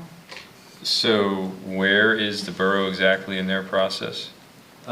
We just went to the DRB, the Design Review Board, on Tuesday afternoon, and we went to the Planning Commission yesterday afternoon on those two. So we are through that process with them. Residents did come there and express their opinions at both meetings for that. The zoning variance was continued to next Tuesday on that with regards to just the height of the light fixtures for the court lighting. And was there discussion on the noise from the pickleball courts? That was discussed at the Planning Commission meeting, yes. I don't know how you mitigate that in your design. I don't know if that's possible, but that's an ongoing problem Well, for. the borough's ordinance, with regards to, they have specific things, the country club in the R1, and it involves a lot of buffering. There's going to be a lot of buffer planting around those areas there, a mixture of evergreens, canopy trees, and understory trees. So even when they're initially planted, it's going to get different heights. So that's one of the ways we are having the courts going to have the fence, but it'll also have the windscreen around that. That's going to help some too on those ends, and they're looking at some other options too at this point in time. Well, I mean, I would go back to council, because myself, I have some different thoughts about this now with that newly highlighted information. You know, just go back to you guys and see if you have any further comments or questions. No? I wish it was all in College Township so we could opine more on those elements, because yes, we're gonna hear about them if they're not done correctly. Well, And we can hope that the borough is hearing us to make sure it's done correctly. well, and on that, Rich, I mean, this is my question. Should we act on this before the borough acts on it? I mean, I don't even know what that gives us. You know, that's just what. Lindsay, did you have something to add? Yeah, I just wanted to let you know, I've been in touch with Greg Garth, one of the borough planners. And as you saw in your packet tonight, there was a lengthy email from one of the concerned residents. And so Greg and I have just been back and forth to make sure, you know, her concerns are being heard on their end. And Greg said, you know, once I go out and do my final review and count all the trees and the bushes and the shrubs, all of that stuff, if there's something missing, then we'll coordinate about occupancy. Meaning he coordinates with you? With the township, yeah, like, you know, the stuff is missing, so he just said ongoing coordination will be there. And I mean, I appreciate that from the borough planning staff. But this is gonna be a problem for College Township and for College Township residents. It just is, regardless of how ultimately how the lighting ordinance goes. It just so happens that even though we recognize that it will be eventually a problem for College Township residents, we have really no way to mitigate those potential issues. It's one of those, it's just one of those sets of circumstances, given how the property is constructed and construed, that we just don't have the typical options available to us in terms of control. We can only control those four elements that we've talked about, you know, the lighting on the street at the intersection, the road itself, the sidewalk, and the traffic. Those are our parameters to control based on the MPC.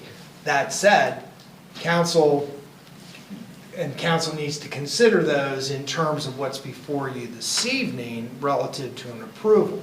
That said, there's nothing stopping council from making other positions that you may have relative to this development known to the Borough of State College and their planning staff.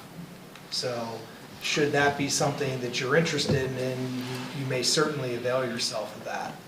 And we, as staff, would be happy to convey those in that format, but not in the form of a land development approval.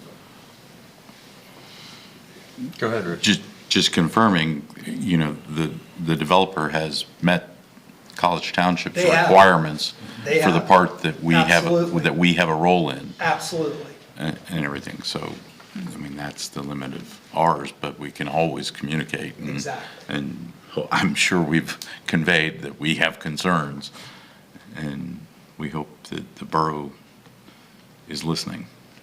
I have a question. Yeah, go ahead. Either for Lindsay or Mark. Does the borough still handle land development approvals at the staff level? Yeah. Okay, so it will not be considered in a borough council meeting. Correct. So this is the exercise that it's going through right now. These are the final determining, this is the party that determines whether to approve it or not. Staff. The staff, yeah. Staff. Yeah.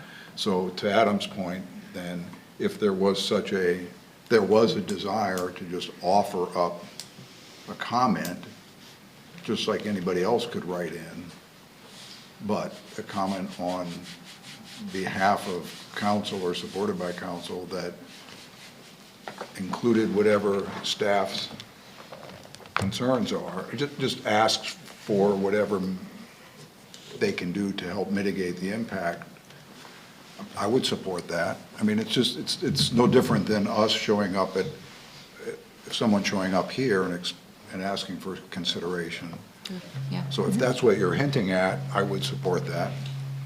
But I'm not going to sit here tonight and determine what those factors are. It's clear that staff already has an idea of what those impacts are and what needs to be mitigated, or what needs to be, some consideration be given to mitigate those. I mean, I'm with Rich. They've met what they can, and we can't add anything else to the conditions of approval. But we could include with any action, direction to staff to craft something on our behalf, if that's what you were. Yes, I mean, I think, yeah, and staff would be happy to include any specific comments that council may have this evening relative to that matter, and capture those and forward those on. But I do know that Lindsay has been in touch with the borough staff throughout this particular process. There's a good line of communication there. You know, staff comments in and of themselves are only going to carry so much weight to the extent that they're going to be able to be considered by the borough planning staff.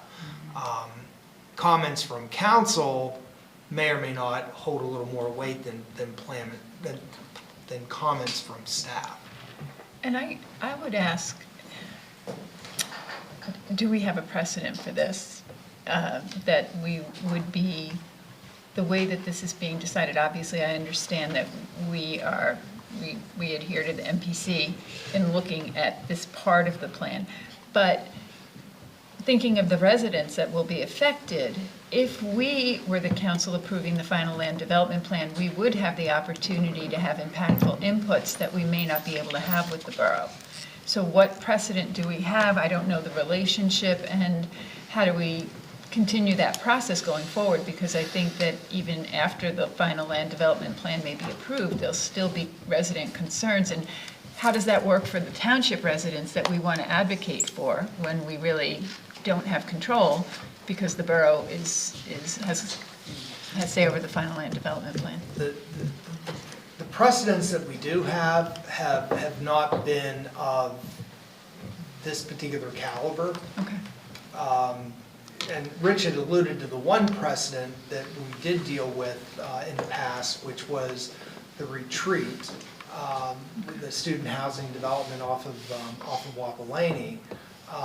That actually, the front portion of that development is actually in the borough, and the vast majority of the remainder of the development is in College Township. And so the borough found themselves in kind of the same position as we find ourselves this evening, although the zoning matched up, and there's actually, technically it didn't. It was higher density in the borough than it was in College Township. And so the borough ended up, it was almost able to be dealt with as two separate land development plans sharing a common entrance and access point. So there are some similarities there, and so it relates to precedent, but it's, the other issues where we run into this have been on the fringes of the township. I know that we have done, there's been some work with Benner Township on a few things in the past, and it hasn't been potentially this impactful around an existing residential neighborhood.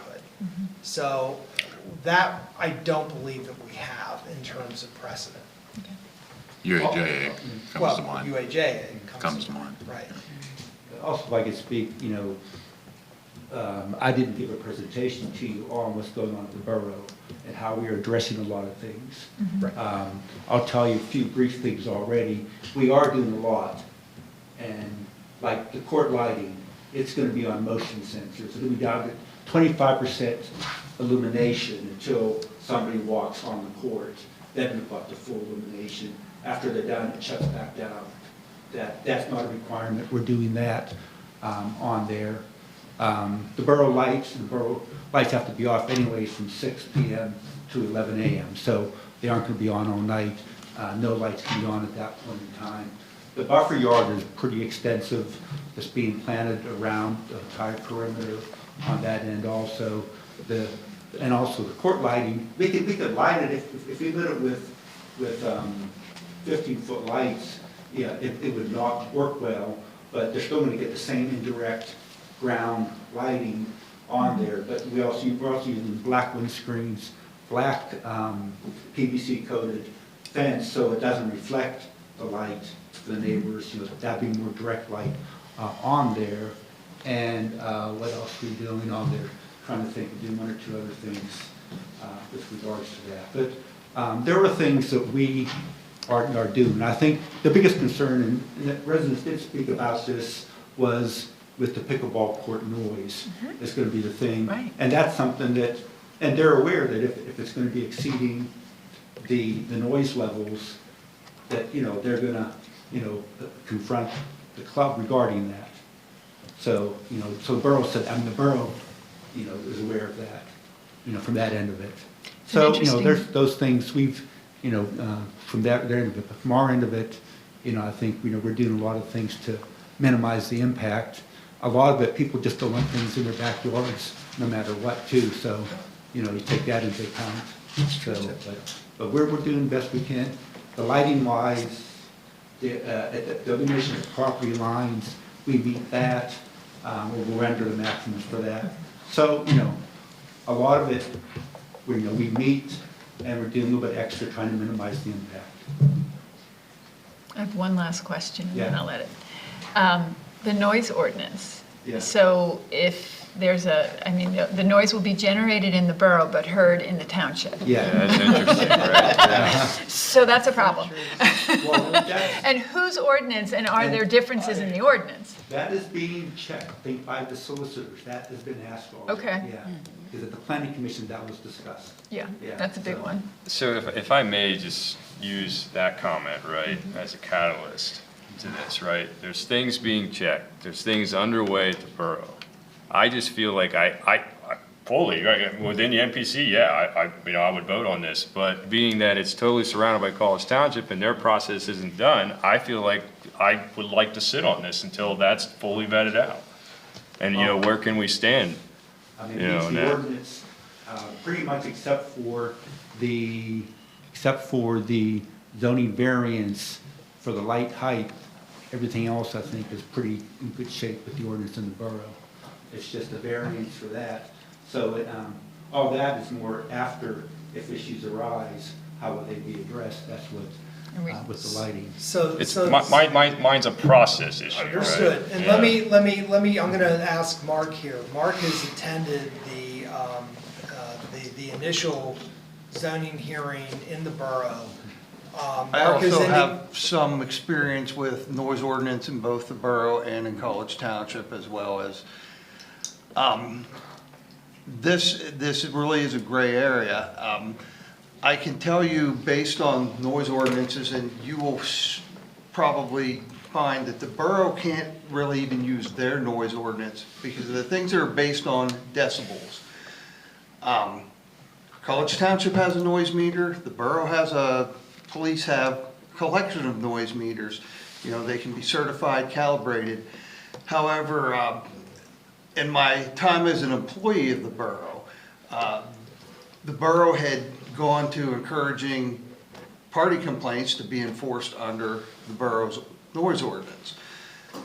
Somewhere along the line, there were some Supreme Court cases came out that made these decibel readings null and void unless they were made in a controlled environment where you can clearly articulate there's no noise from passing cars, an airplane overhead. So this reverts it back to the PA Crimes Code with the disorderly conduct statute. This is something, if this is a lawful use during lawful times and it's reasonable and customary noise for that use, that could become a problem. I have, this pickleball is, no doubt, everyone is aware, has become a hot topic throughout the entire country. And I've done reading different articles on pickleball. As much as I hate to say it, to the best of my knowledge and what I've seen, if in fact this would become a noise issue and it's created by reasonable noise by an allowable use during the allowable times, it may revert, and I've seen, from what I've seen with these things, is there have been neighborhood groups or municipalities suing a particular entity and something get negotiated in courts to alter hours or do other things. But as far as, and we've been through this with other plans that people may or may not have found unsavory, we have certain legal, we're bound by what's inside the four corners of our books. If we cannot, nor can the borough deny a plan or make requirements outside of those four corners. You can always ask. It never hurts to ask, but the applicant has no requirement to do anything other than meet the requirements of the ordinance. Yeah, we're actually, Mark, I was going with this, my question to you, is that if in fact the Borough Zoning Hearing Board is going to be continued next Tuesday, reasonably, based on your work with the College Township Zoning Hearing Board, reasonably, when would you expect a final decision to be rendered by the Zoning Hearing Board?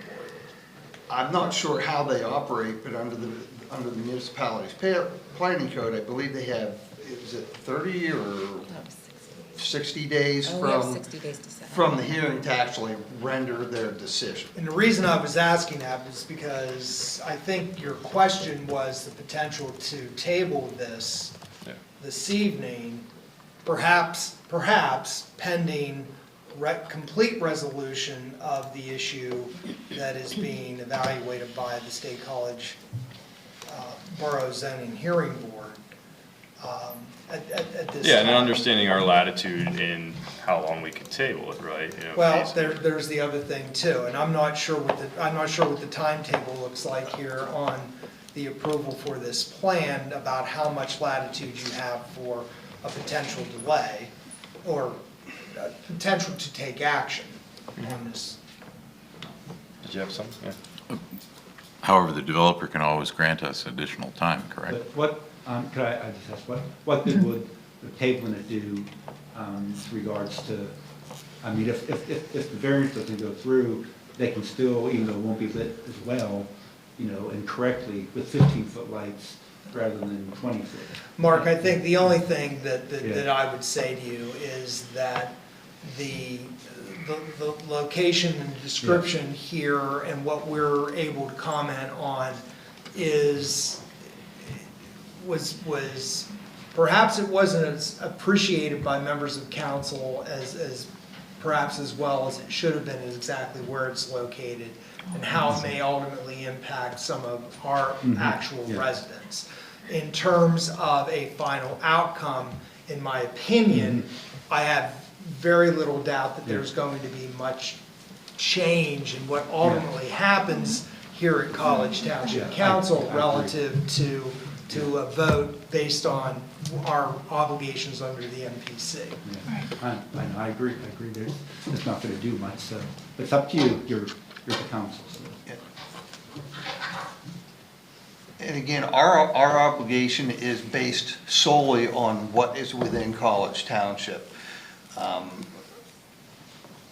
We cannot, and we must, if they meet our requirements, and we can't, whatever happens in the borough, we don't really have any authority over, and that was the bulk of this discussion.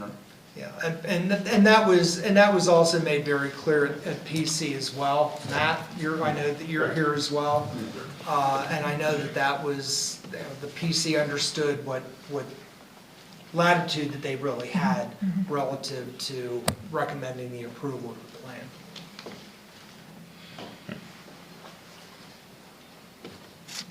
Further thoughts? Sure. I agree with Mark. I think we should take action tonight to conditionally approve the plan, and we should go on record through staff, providing comments, to encourage the borough to do exactly what they're trying to do right now as far as incorporating, mitigating elements of the approved land development plan that will help mitigate the impact. It's much easier to do those things up front. We just heard from Mark how difficult it is to chase after them after the fact. The best chance we have is for the borough to incorporate mitigating strategies like Mark described as part of the land development plan. And whether they do that or not doesn't change what we would do in 30 days at all. But what we can do tonight is encourage them to keep working with you and the developer to address those things as part of comments. I think where I'm getting at is delaying it, is that what we'd be able to delay it 30 days if we tabled it, right? Roughly, let's just say that. I need to know what the, I need Yeah. to know. What's the egg timer? You mean on the this? time? Egg timer, because what I'm getting at is, it shows to our residents that we are allowing their voice to be heard at the borough before we go ahead with anything, even though I know, completely understand, don't really have a choice. But it's saying, hey, everything can be vetted out there. That's where, I mean, if we were to 70-30 this plant, 70% of it's there. You know, so system-wise, process-wise, why wouldn't we have that approved plan development, you know, that land development plan before we take any action? But I would offer that we can do that in the letter. Well, we could strongly word a letter anytime. I mean, we could have prepared the letter if we had known about this ahead of time, right? A little bit better understanding, right? Yeah, maybe, I just came in this, I mean, I understood it, but I didn't completely understand it till it was, you know, further talked out and vetted out. And I don't think I'm alone on that on council. I understood this last night when I looked at it, because I know residents on that street that border the property, so I was aware that this would have that impact. And I was also aware that we are looking at a portion of the plan that is our actions, it's an allowed use, and we have to follow the MPC. So we don't have the option to advocate for the residents by using this as a mechanism to do that, as much as I would like to be able to better advocate for them as residents of our township. So I'm aware of that, and in that sense, I think that as Eric said, I agree with what your intent is, Dustin. I think, though, that the process of what we have to do, coming back to process, is this is something that it's an allowed, these are allowed uses, that is the way it is, but that we need to work very closely. We don't have precedent for this kind of involvement with the borough on making decisions around how to work with the developer on mitigating the impacts for our residents. So I think being very clear about that and communicating is the very important part of the work, so. The Borough Zoning Hearing Board has 45 days after the close of the last hearing to give their written decision. The other part of this question for council as they consider how we're going to take action is how much available time remains on our council's decision. Oh, I can find that, yeah. That's I didn't get that. That's the. If we exceed, Yeah. Yes. if we exceed that time, then it automatically is It's granted. approved. It's automatic. That's correct, so it seems like that's gonna, I would add too, the borough's zoning hearing case is solely regarding the height Lights. of the light Right. poles. So if they deny the variance for the lights, as Mr. Toretti said, they're still going to proceed. They're just not going to have the courts lit to the degree they would like them. So this zoning hearing is not going to be an approval or a denial of the plan. This zoning hearing through the borough is just based on, I believe, if I recall, it was only a 5-foot difference in the height of the light poles as well. May 20th is when the 60 days is up. So we have until May 20th to take action within the existing time clock here at College Township. Thank you. Okay. I mean, in the spirit of compromise, I'll support either. I just think it's fairer to move forward now, process-wise, than to delay it. But, you know, I'm not going to. Well, can't we delay it with the same mindset of saying we still want to we want to vote on it, but I'm leaning towards where Dustin is as well.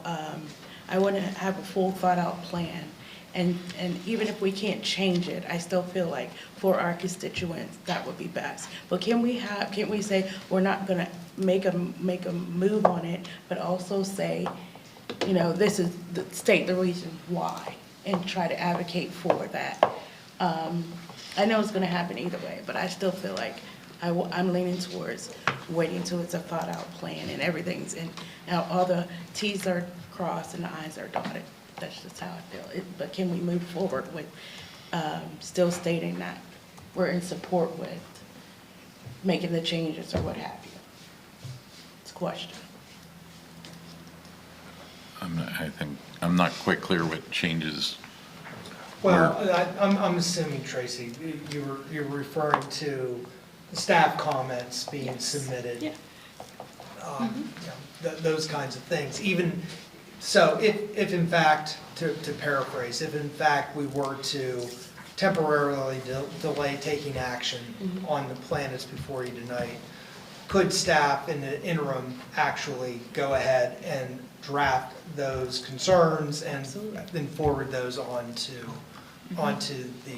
State College Borough? That's exactly right. I don't see a problem with that. I think, you know, tabling, I believe is fine with, but, you know, if you deny it, then that's when you need the actual reasons. But that's we're not doing that right now. I don't think anybody's talking about denying. Sorry, I just table it.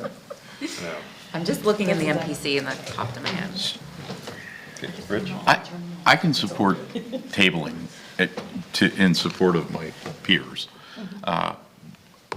However, I'm also concerned about making it the appearance that we have more say in this than we do. Yeah. That's my biggest concern about taking that action.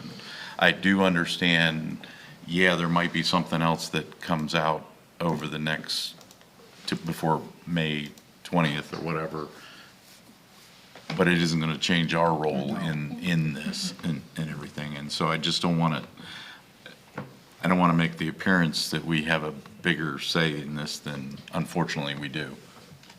Yeah, it's an issue, right? We don't have a big stick in the game, really. Yeah. But to help us get off the dime here, then, I will support what Rich said, and even though I really think we should do the other thing, and the rationale would be, or the out that I would have, is it does give us 2 weeks to see the letter that staff would craft up, even though we know what they're going to say.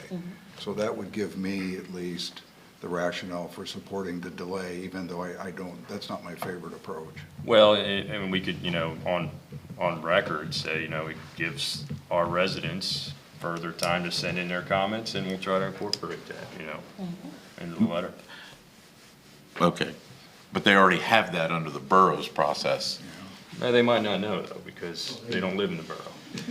Some of this Right. is symbolic, we have to understand that. Yeah, that's. Yeah, and fine. again, to the point that Lindsay made earlier, staff early on made every effort to communicate to the neighborhood what was going on. And I think that, you know, the staff did a very commendable job in making sure that people were notified and were properly directed in terms of where the majority of this project was lying within the borough, and directed them to the appropriate committees and personnel within the borough where they could register their concerns.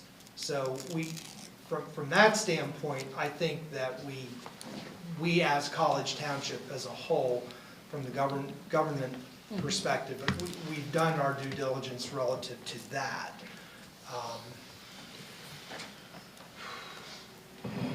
But I'm not going to make the motion. I was going to say, Somebody else is gonna have I'm to biting make it. this one. I'll support it. Mr. Chair, I make a motion to table the Center Hills Country Club Final Land Development Plan to no later than our May 16th meeting. I have a motion. Is there a second? I second. All those in favor, please say aye. Aye. Are there any opposed? Say no. There are none opposed. Okay. Thank you. Thank you for Thanks, your Mark. time. Thanks, Mark.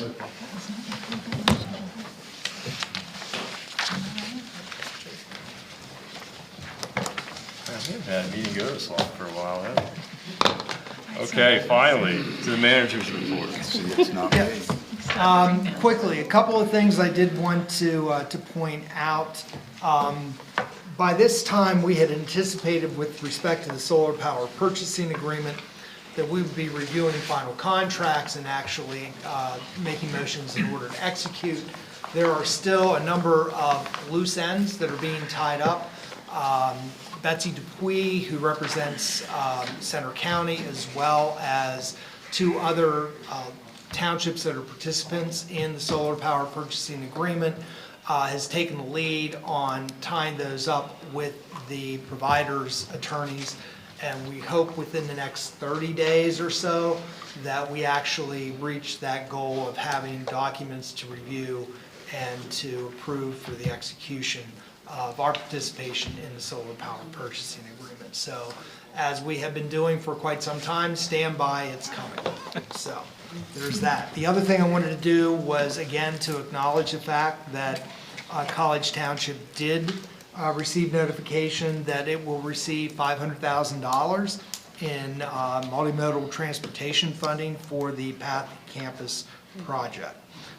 In addition to that, I have been in contact with Penn State's governmental affairs liaison and have discussed with them the potential of phasing of the project, and especially in light of the information from Penn State about the potential on-campus student housing development in Graduate Circle, which actually is also located on Hastings Road, which is where the terminus of our Path to Campus is anticipated. So there is some synergy there. We've involved Penn State about further discussions about that particular phase, the possibility of cooperating at an even more a higher degree than what has been anticipated. That's everything that I wanted to mention. I guess there is one more thing. We did, as a result of action at the last meeting, the business in our sites application has in fact been filed, and that relates to the Nittany Mall. So that has all been submitted. So that's everything I have. I'll be happy to answer any questions. Questions for the manager? Okay, let's move on to COG, Regional, County, and Liaison reports. Okay, who wants to lead out? Let me just lead out because I don't have a lot to say. CAS-C, or Climate Action Standing Committee, basically our committee meeting mostly was talking about solar power purchasing agreement updates. So I think, basically Adam surmised it in his report where we went with that. A lot of details that are best summarized that way. So more to come on that. And then the Spring Creek Watershed Commission, I was not able to attend the recent State of the Watershed, but Mr. Murphy is here, so we can ask him to come up now, I suppose, as part of that report. Yeah.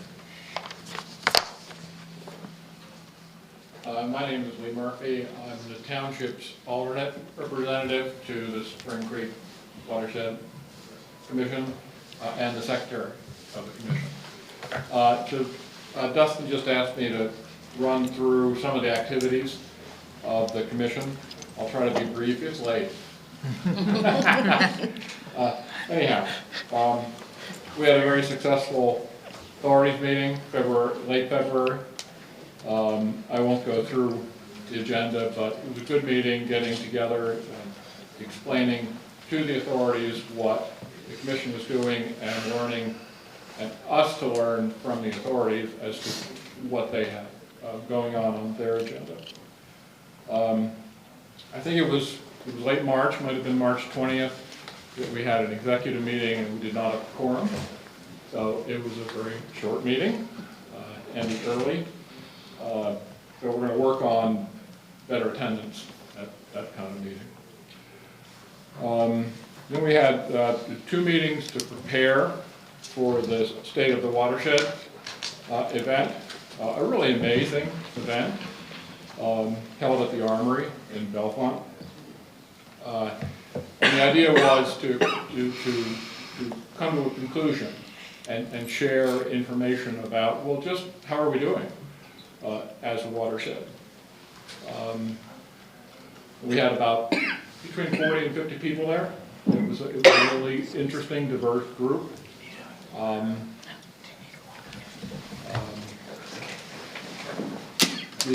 would say the heart of the event was 3 presentations. One was on the monitoring data on the stream. The second was from the Fish Commission, giving their opinions about, well, how are we doing in terms of aquatic life in the stream. And it was somewhat disturbing, a disturbing message, that because of the impervious surface in the watershed, that we're borderline bad news with where we're going with water quality. And it's all because of our development and the way we have, over time, through history, not done a good job dealing with stormwater. And then the third event was mine, in which I had interviewed Pennsylvania DEP staff, my former co-workers at DEP, to make sure that I understood where the message that they would want to send had they been here. That was my role, to present their information. They do a great job studying what I call the bugs in the stream. They're the macroinvertebrates that live in the stream, that provide the foundation for all the aquatic life in the stream. So they study them, and by looking at them and seeing the population and the proportion of sensitive species, they can really assess, you know, what is the watershed doing to a segment of stream. And we have impaired segments of the stream in Spring Creek. And that's disturbing. It should not be, but it is. And then, again, I interviewed them to ask, well, what should we do about it? And they said, first and foremost, we should be supporting our MS4 work in the township, in the whole watershed, of course. We should be tightening our stormwater rules for future development. This is a suggestion coming from DEP. And of course, lastly, we have undoubtedly existing stormwater BMPs are not functioning as well as they should, and we should find ways to improve them. So, Lee, could you just define BMP? I'm sorry, say? Define the BMP, please. What BMP means? I'm sorry, best management practice? Yeah, thanks. Like, good question. So it might be a stormwater pond, for example. So, any questions? Any questions for Mr. Murphy? I have one. Yeah. Since you waited out here so long for us, I appreciate that. The issue with, you say we're not dealing with stormwater, we're talking about runoff, right? Not the stormwater that's captured and percolated in on site. What's damaging is stormwater runoff. Good question. It's the issue of having created impervious surfaces, in the form of roofs and parking lots and sidewalks, et cetera. We hurt the natural environment's ability to percolate that stormwater through the soil and to clean it and to replenish the groundwater table, with the net effect of, in wet weather, we blow the stream out with enormous flows. And in dry weather, we don't have enough water coming out of the springs to supply enough water. And in the summer, just imagine at Hills Plaza, when we get a summer thunderstorm, you know, when it's 90 degrees, that water hits the parking lot and the roofs and gets heated up, and then we blast that into a stream that's too low. So it's like no wonder, really, that given the development that we've had, and really it's the pre-2010 development that is the worst, because it was, for the most part, constructed without consideration of stormwater impacts whatsoever. The post-2010 development, we've done a much better job. I mean, we in the township have a stormwater rules that basically follow the state minimum requirement for stormwater management, but we could do more than that if we chose to. So for instance, we could require a higher percentage of the stormwater be captured and infiltrated on site. We're not talking about stormwater detention ponds, we're talking about some of the strategies that you use to increase. Short answer is yes. I mean, there's a wide variety of options to manage stormwater, depending upon the site and the requirements. That's all I have. Okay. Anyone else? All right. Thank you. Thank you. Thank you. Thanks for hanging out. Okay, the rest of COG reports. Go ahead, Eric. What do you got? On Tuesday, we had our monthly facilities. The only thing that I would, the only thing I will offer for comment is that we did spend about 90 minutes preparing or tweaking and finalizing the draft 2025-2029 capital improvement plan that is going to Finance Committee for their review and comment. And then we'll see it again we'll see a potentially revised version of it in May. The second meeting I had was this morning, or was today at lunchtime, which was our joint TLU, or what we now call Lucy meeting, the joint meeting we have twice a year with the Center Region Planning Commission. We have them in April and October, and this was our April meeting. There was quite a few things on the agenda, most of them informational updates that are appropriate for the joint meeting, so they don't have to make those presentations twice. But the one item of interest to this group was actually an action item on Center Region Planning Commission's agenda only. Part of the meeting we recessed out into there, and they had, so they could take action on this. And that was the Ferguson Township Terraced Streetscape District Zoning and Subdivision Land Development Ordinance Rewrite. That's a mouthful, isn't it? Mm-hmm. And this is the area on West College Avenue as you're heading towards, say, Pine Grove Mills. Mm-hmm. Once you hit around the old house site. And this has been in this hybrid of a mixed-use development or zoning district's been around for over 10 years. But as you can see, it really hasn't, area hasn't really developed much. So apparently the township felt that they needed to make some changes to further and to encourage more development. And one of the changes that they made, based on feedback they got from probably nearby residents, was to reduce the ability for a developer to buy additional height through providing affordable housing options within the development. And that raised a few eyebrows around the table, including mine. And although I wasn't our rep wasn't there, our College Township rep wasn't there, so I chimed in on our behalf. That didn't really seem to sit right with us in our effort to increase access to affordable housing, particularly given where it sits. Mm-hmm. You know, it sits within walking distance of jobs and access to transit and stuff. And you know, the response is there are still some incentives built in, but realistically, that is the one that's most likely to get affordable housing in. Because according to other members who did chime in, that's the one that makes the economics work. and I think we've seen that in the borough.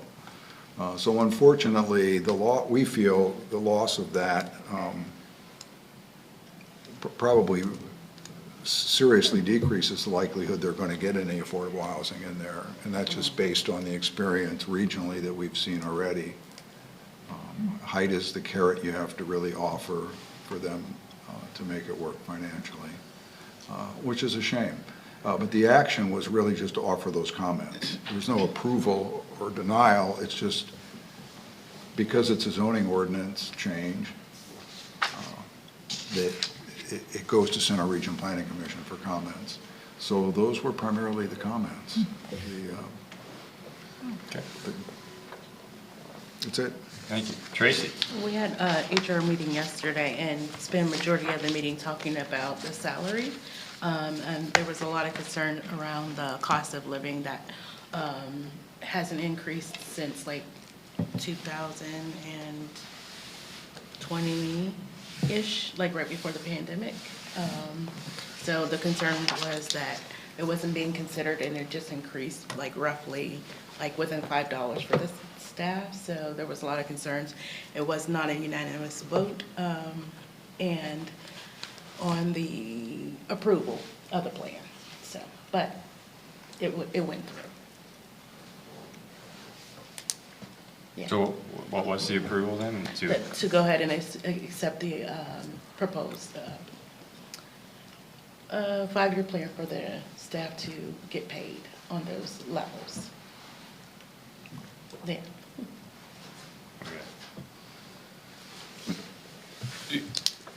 My understanding is that what was approved was not to change the current Correct. Right. COG HR policy on the calculation of CPI. Right. That's correct.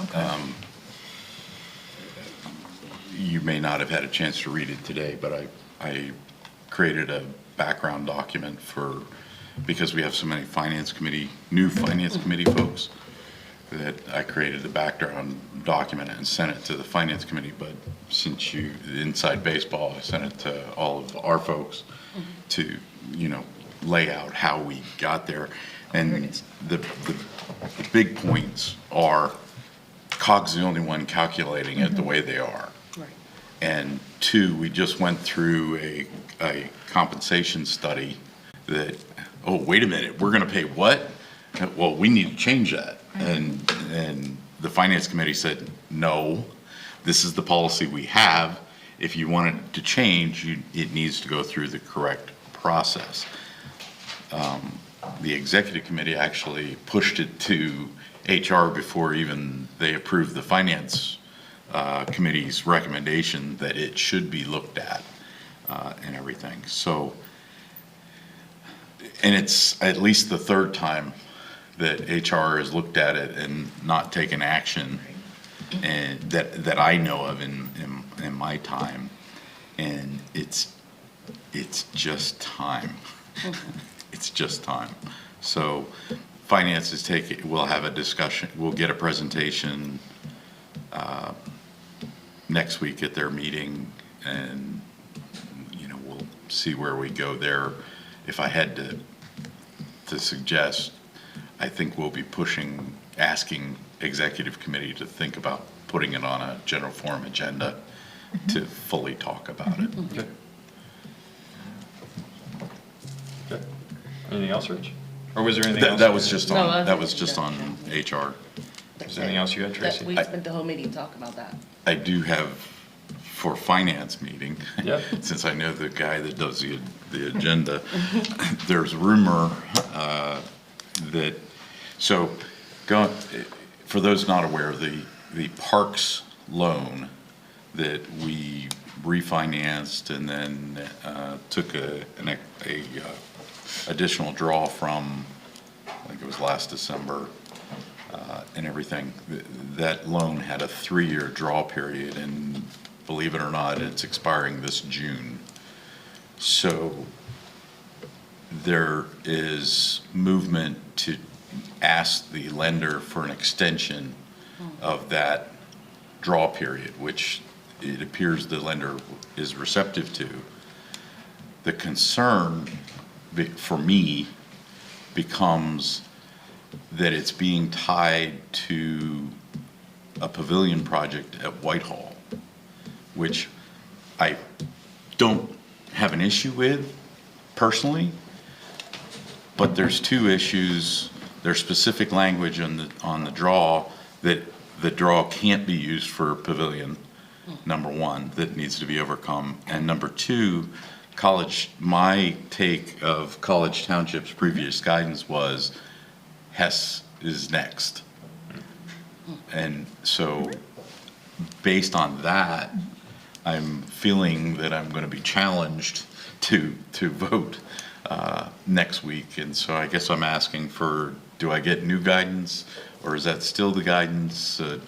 Again, I don't quite know how we're going to overcome the other one unless there's new language on everything. We got that updated facilities. Yeah. But the question I didn't ask at facilities is, this requires general forum action, Unanimous. and it needs to be unanimous Yes. for the draw. Yes. And it's in there. Yeah. Well, any Still need action. lending activity, so this would be an extension of it. And we went through this how many times with the Fulton Bank loan and everything.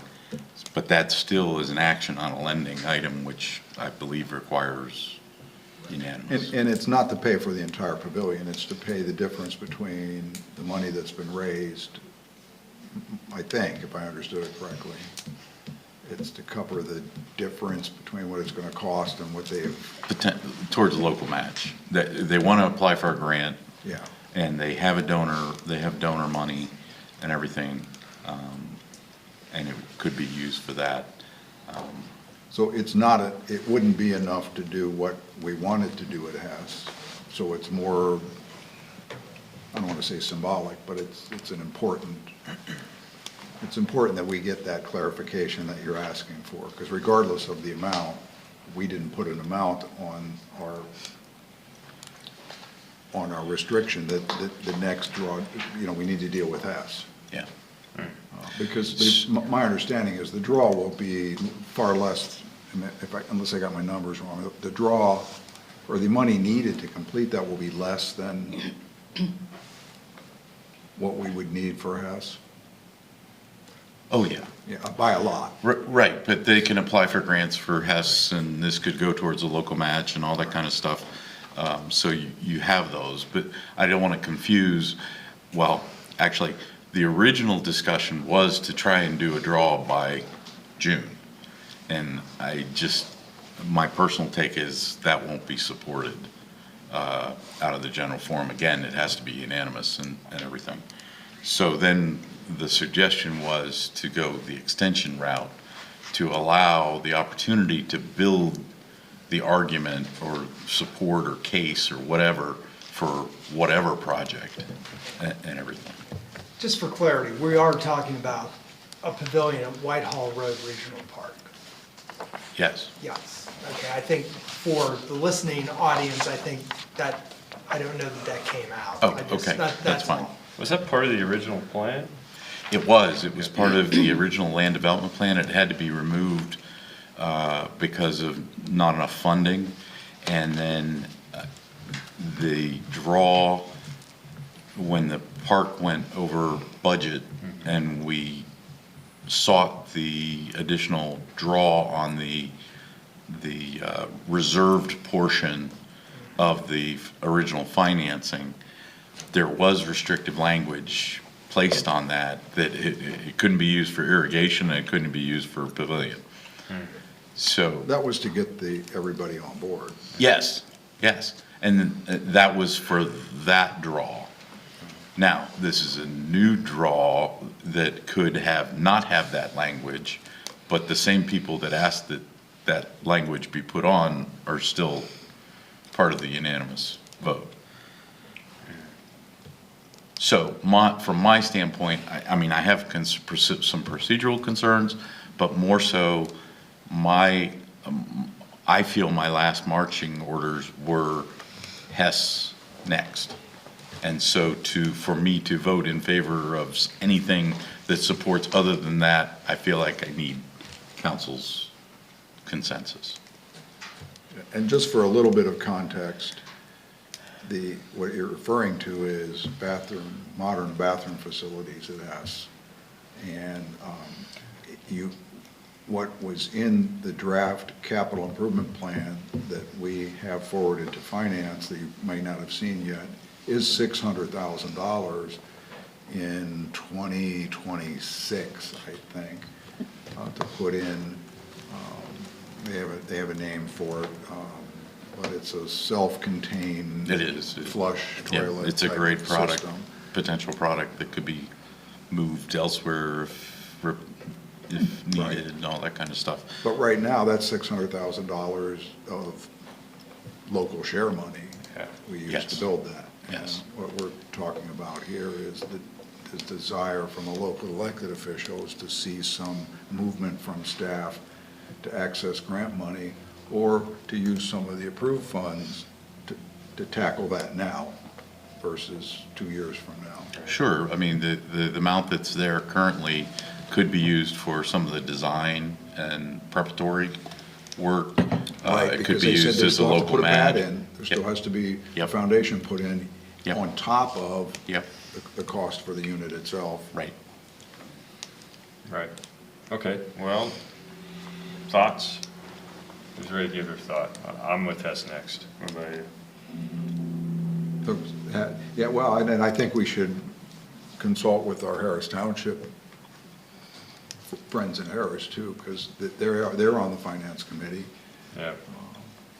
Oh, well, I'm sure I'll be hearing from them next Thursday, but I need to speak for, we work with them, but I work directly with you You're guys. the facilities guys, where's the need more? Oh, right? It was 5 years ago. Yeah. It was when when Center Region took over and bought it from the private, it should have been, it just, much like the pavilion, didn't make the cut in the first phase because of funding.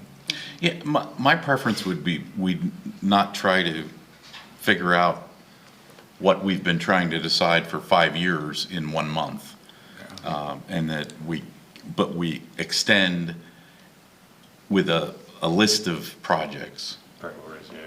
that then we can make the compelling arguments and discussions and all of these kind of things, and then make informed decisions. Right, prioritize that list. Well, yeah, and work through the concerns of any one project. Now, that approach may delay the draw and delay the construction somewhat of the pavilion. I'm guessing.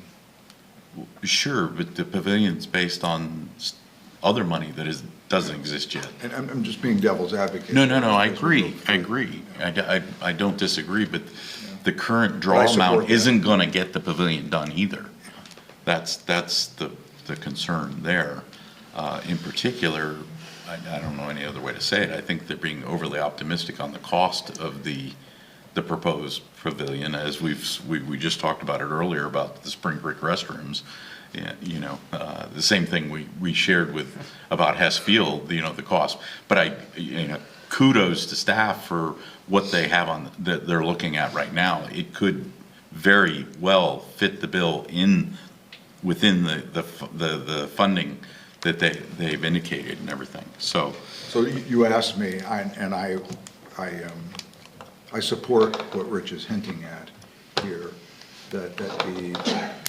because we're on record. I mean, we've been reminding staff at every opportunity we get, not only Hess, but the unfinished phase. Oak Hall Phase 2. Mm-hmm.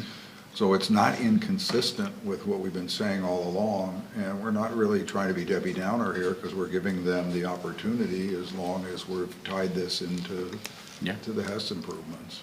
Okay. Yeah, and when we made that call, we went down through the list. The borough got Welch, work done at Welch. We got Oak Hall. Ferguson's gotten Whitehall. Patton got Park Forest Pool and everything. It's time. In the true spirit of cooperation and everything. And subtle correction, it's been a lot longer than 5 years since Center Region Parks and Rec acquired that property. It's been more like 10, because we're right about the same time as Oak Hall, Yeah. as we did the grand opening of Oak Hall. Okay. So, Tracy? I'm in favor. Okay. Susan? In favor of? In favor of Rich's approach? Okay. Suggested, your favored approach, I think, right? Like your first choice. Right. If push comes to shove and I'm having to vote Whitehall or nothing, based on my previous guidance, it would be nothing. If it was presented an extension and then we vet all the, the possible projects over time and we make an informed decision, and that isn't Hess, but I mean, again, it has to be supported by unanimous vote. So there has to be a consensus built. So we're not taking the approach that other municipalities did in this process. We're offering a solution that we can support that Yes. should be reasonable. Yes, if it's entertained, but if push comes to shove, I'm trying to confirm what my understanding of my guidance from The council. support is the exercise. Let's get that exercise and get it out there and get it evaluated and discuss it before we just sign off on them. Yeah. Susan? Without understanding all the mechanisms that you're talking about. Truly understanding 20%. The important piece is, what I hear you saying is, the deadline is the driver for doing something different than what we plan to do. And that's a reaction, that's not a thought-out plan, so I don't support a reaction. I support either the plan or time to make a plan. Yeah, that's pretty accurate. Yeah. Okay. Well, I had to go absent understanding the mechanism, so I went for the philosophy. Oh, I think you summarized it better than what we all did. What's that? So, yeah, that's nice. Fundamental. Okay, Good. thank you, I'll do my best. We're not, I mean, finance is only a recommending body as well, but I need to, at that meeting, I need to represent all of you. So I appreciate you providing that confirmation for I me. can apply my philosophy to any decision. I don't think I made. could repeat it. Yeah. I'm gonna have to go It's back. on CNET. I'll have to go back to CNET, record, write it down, and then go. Yeah. That was really well said. Anything else, Rich? No, thank you, thank you. Susan? Yes. Any reports? Oh. Yeah. That's why I'm done for the night. That was it. That's it, I'm done. That was my moment. Okay. No, I have no reports. Okay, We didn't have any meetings. We'll meet on Tuesday. Okay. All right, staff PC and other committee reports. We do have a PC member who's been eagerly waiting to say a few things. Very brief. When we were presented with the Center Hills plan, we had a whole bunch of people here, and our outlook was, here's the plan, did the developer meet the requirements? We recommended approval. Second thing, Tuesday night, we actually finished the workforce housing ordinance. I noticed, hold the applause to the end. I noticed that on tonight's agenda, there's a DPZ, The remand. form-based code remand. One of the things we were asking you folks to look at, maybe a little bit in depth, is the building heights and how they coordinate with the form-based code. Third thing, we did sit through the Penn State Transit thing. We thought it was excellent. For the record, I sold my scooter this morning. That was not my scooter in the picture. And that's all I have. Come on. Matt should do improv. All right, staff, anything? Okay, I think we're moving on. DEIB. Sure. Being the beginning of the month, I will highlight the monthly observations here. Arab American Heritage Month, Child Abuse Prevention Month, World Autism Month, and Sexual Assault Awareness Month. Wanted to highlight a couple upcoming events just for your respective calendars. Coming up this weekend, WPSU and State College Area School District are doing a multicultural children's festival. It's Saturday, April 6th from 10:30 to 2:30 at State High. Coming up next week, as part of the eclipse, there's the Solar Fest on April 8th at Medlar Field beginning at noon. And then, as I'm sure you're all aware, we are quickly approaching Earth Day, which is April 22nd, and some related events. Spring Creek Watershed Cleanup Day is on the 20th. State College Earth Day celebration also on the 20th, and Millbrook Marsh Nature Center Earth Fest is on the 21st. And I did want to call your attention, I know we're just about to get there, under consent agenda, item 2A is an inclusion expansion opportunities, a more encompassing list of some events coming up here that I would certainly call to your attention. Okay, thank you. Any questions, further comments?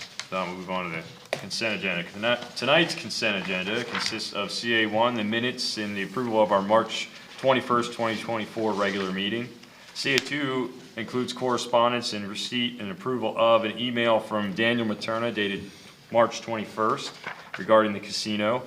B is an email from Shi In Ma dated March 22nd, 2024 regarding inclusion expansion opportunities. And C is a letter from UAJA dated March 18th, 2024 regarding adoption of new local limits by UAJA Resolution 24-1. D is an email from Melanie Fink dated March 22nd, 2024 regarding trash collection contract. And CA3 is an action item approval of the intermunicipal contract with Ferguson Township to award project 24-01 pavement markings bid award to the low bidder Alpha Space for pavement markings. Do any council members wish to pull any items? Okay, if not, we have a motion to approve the consent agenda. So moved. Second? Okay, all those in favor, please say aye. Aye. Aye. Okay, there are none opposed. All right, moving on, there are no old business items, so moving on to our one new business item, which is the form-based code remand letter. Thank you. This memo that was provided you tonight is meant to be a comprehensive guide for council to inform what is going to be ultimately in a remand that goes to the Planning Commission. As you know, we had our joint meeting, our second joint meeting on March 26th. And now, since we heard that information, it's time to move forward with the review of the actual form-based code and tailoring it to the vision of future Dell Summit. So as you know, over the past 2 years, we've asked the Planning Commission members to become subject matter experts in form-based code. And I think we've come so far since then. I feel that, Marina's presentation that she did last Tuesday was, I think it was understood much better by a lot of members because of the work that we've done up until this point. So I think that's a win. Let's see. The form-based code that's being provided to the Planning Commission is lengthy. It's going to be intricate and difficult, but I think the subject or the concept to them is familiar. So I think that's going to kind of going to help us ease our way into it. So thinking forward and how council wishes to craft a remand, let's consider what's on page 2, which are the objectives. And I'll try to be quick because I know it's late. So the first one is to ensure the intent statements are consistent with the Dell Summit Area Plan's vision. The draft code, of course, recognizes both the subdivision and land development ordinance plus the zoning ordinance. So we want to make sure that there aren't any conflicts between those ordinances when we're doing any updating. Recall from DPZ's presentation on the 26th, they outlined the primary goals of form-based code being placing buildings in desirable public realm, designing great streets, and regulating building form. Also from the presentation, thinking about use first, form should be the first, rather than think about use first, form should be the first consideration. And this is also mentioned, consider the status quo is available in other places in College Township and that form-based zoning will apply only to the transformation of Dell Summit. And finally, keep an open mind. So an effort to capture the outcome of the meeting, staff put together the next section of your memo, which are the big code ideas for Dell Summit, which we have 12 outlined here. We're hoping that council would consider what these say and are suggesting how we move forward, and you can incorporate those into the remand as to how you want to see the outcome of the ordinance. Since it's going to be a complex undertaking, there is a plan of attack on page 3. Just kind of getting your thoughts on this. The left column is the code section. The second column is the meeting number. So we're thinking that we can do, 2 meetings. We have 2 meetings a month. So the first month would be meetings 1 and 2. Second month, 3 and 4. Month 3, we would look at both 5 and 6 sections, and then month 4, 7, and month 5, 8. So over those next 5 months, if we can always go longer if necessary. If some of these are too full for one meeting, then of course we can go on. But that's sort of the goal we're trying to stick with. So what we're looking for tonight is just your input, your comments to put into a similar remand like the one for workforce housing, because I feel like the Planning Commission really stuck well with that, and we were productive and timely. We're looking for your input. Then after tonight, we can either share it with you via email, you can sort of look around, and then the next time we come back to our next meeting, we can have a final draft remand for you. Okay. Okay, questions or comments? I guess it's your turn to lead out, Rich. Oh, joy.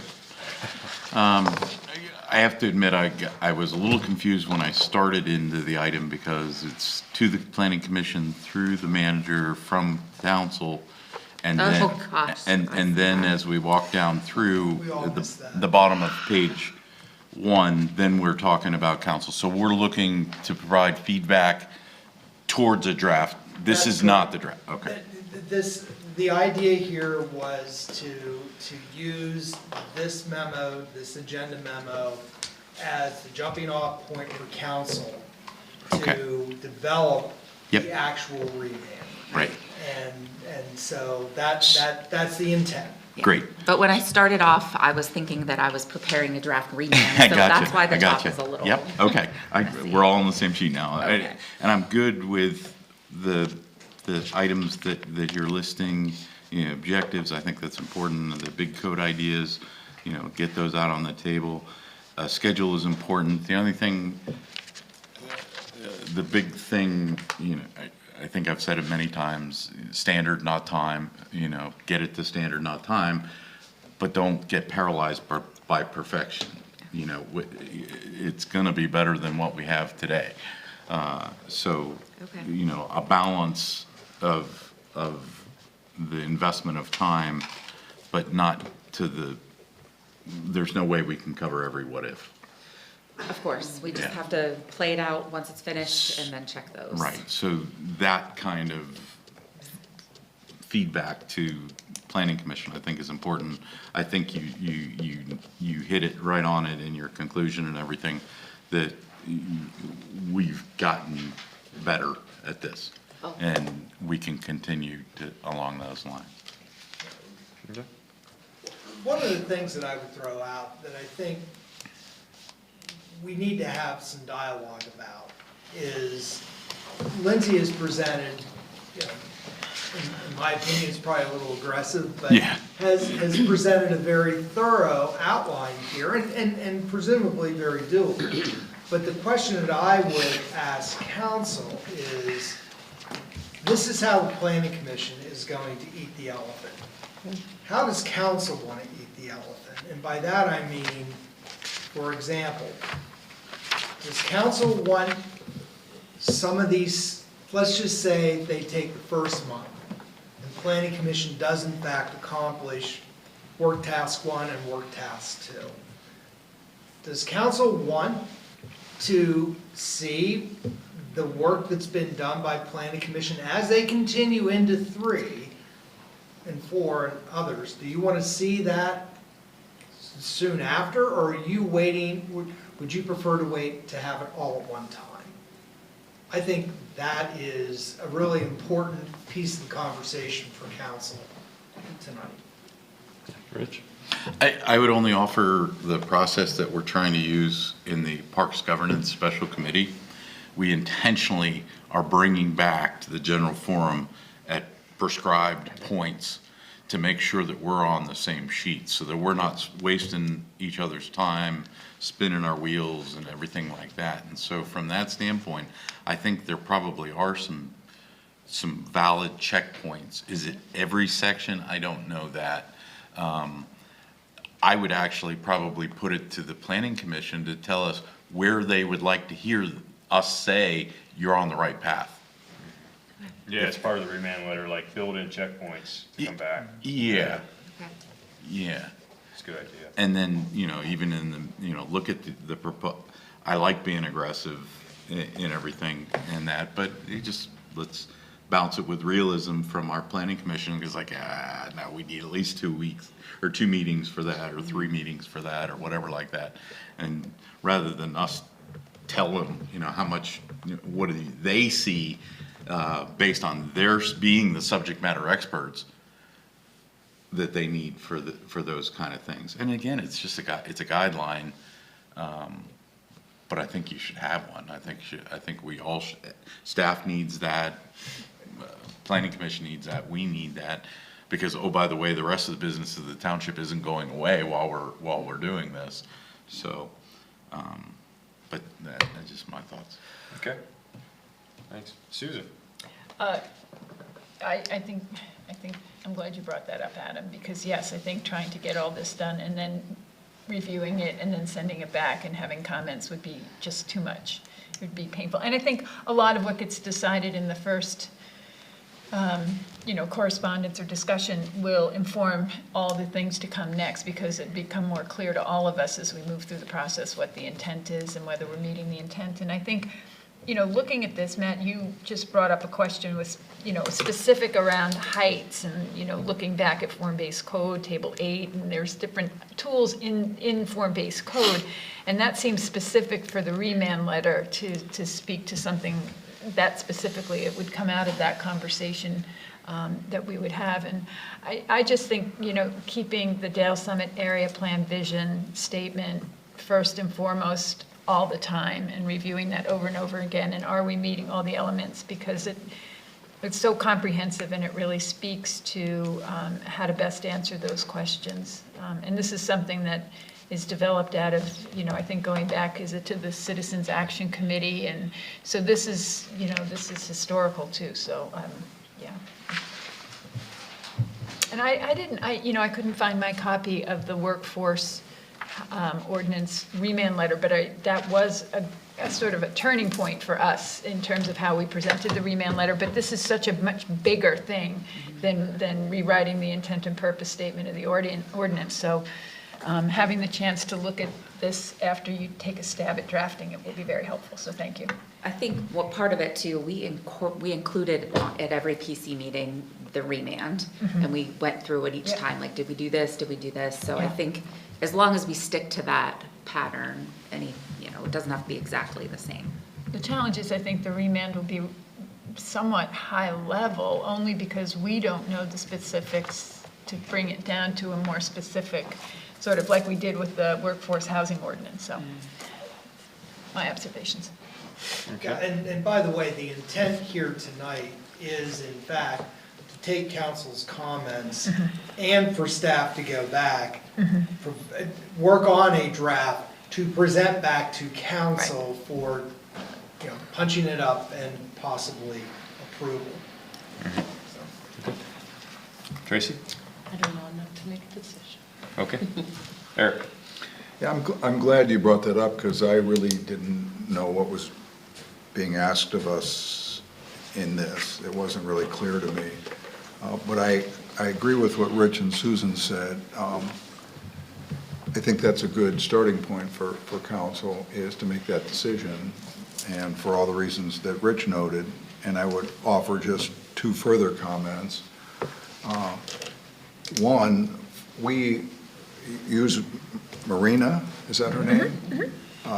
I think she could help, based on what I heard from her, help craft a remand letter, or at least the most critical elements of it. And I also think that they could help, like Rich suggested, we take a view after section 1 and 2. I don't know that it's I don't know that we should necessarily go chronologically, because I think they may want, DPZ may suggest that we group these two together, or these three together before they come to us, because I'm not sure I want to be weighing in on building placement until I also see building elevation, those kinds of things, so. We did kind of anticipate that, and we had asked DPZ to help in the construction of this particular approach. Yeah. So is this their approach? Yeah, this is their approach. This is their recommended. However, they're assuming we see the whole package, but now that we're asking for it to be in bite-sized chunks, how would they reorder this? How would they group these That's fair. sub-pieces together? That's fair. That's a good question. If we were going to build in checkpoints, as was discussed earlier. Where should they be? Would that alter the sequencing Right. that DPZ has suggested? Where would they draw the line, and what would they include in each group? And it may be the same. Right. But I really think if I'm going to be asked to comment on building placement, I'd also want to see building elevation at the same time. So hopefully the line wouldn't be between those two, Okay. just as an example. Make it make sense. Mhm. Okay. So that approach with that additional suggestion. Before this, all of this, I was a consultant, and when we did our reviews, we went to planning commission, and then we take that plan element to their council or to their board back, each one. So thanks for bringing that up. It refreshed my memory. Yeah. How to do it. That's why he's award winning. I was just gonna say, this is why he's an award-winning manager. It's a team effort, isn't it? I was right behind you. Anything else? Just my comments, fully support everything that's been said too, and 100% that I was going right after the framework, in the meetings wise.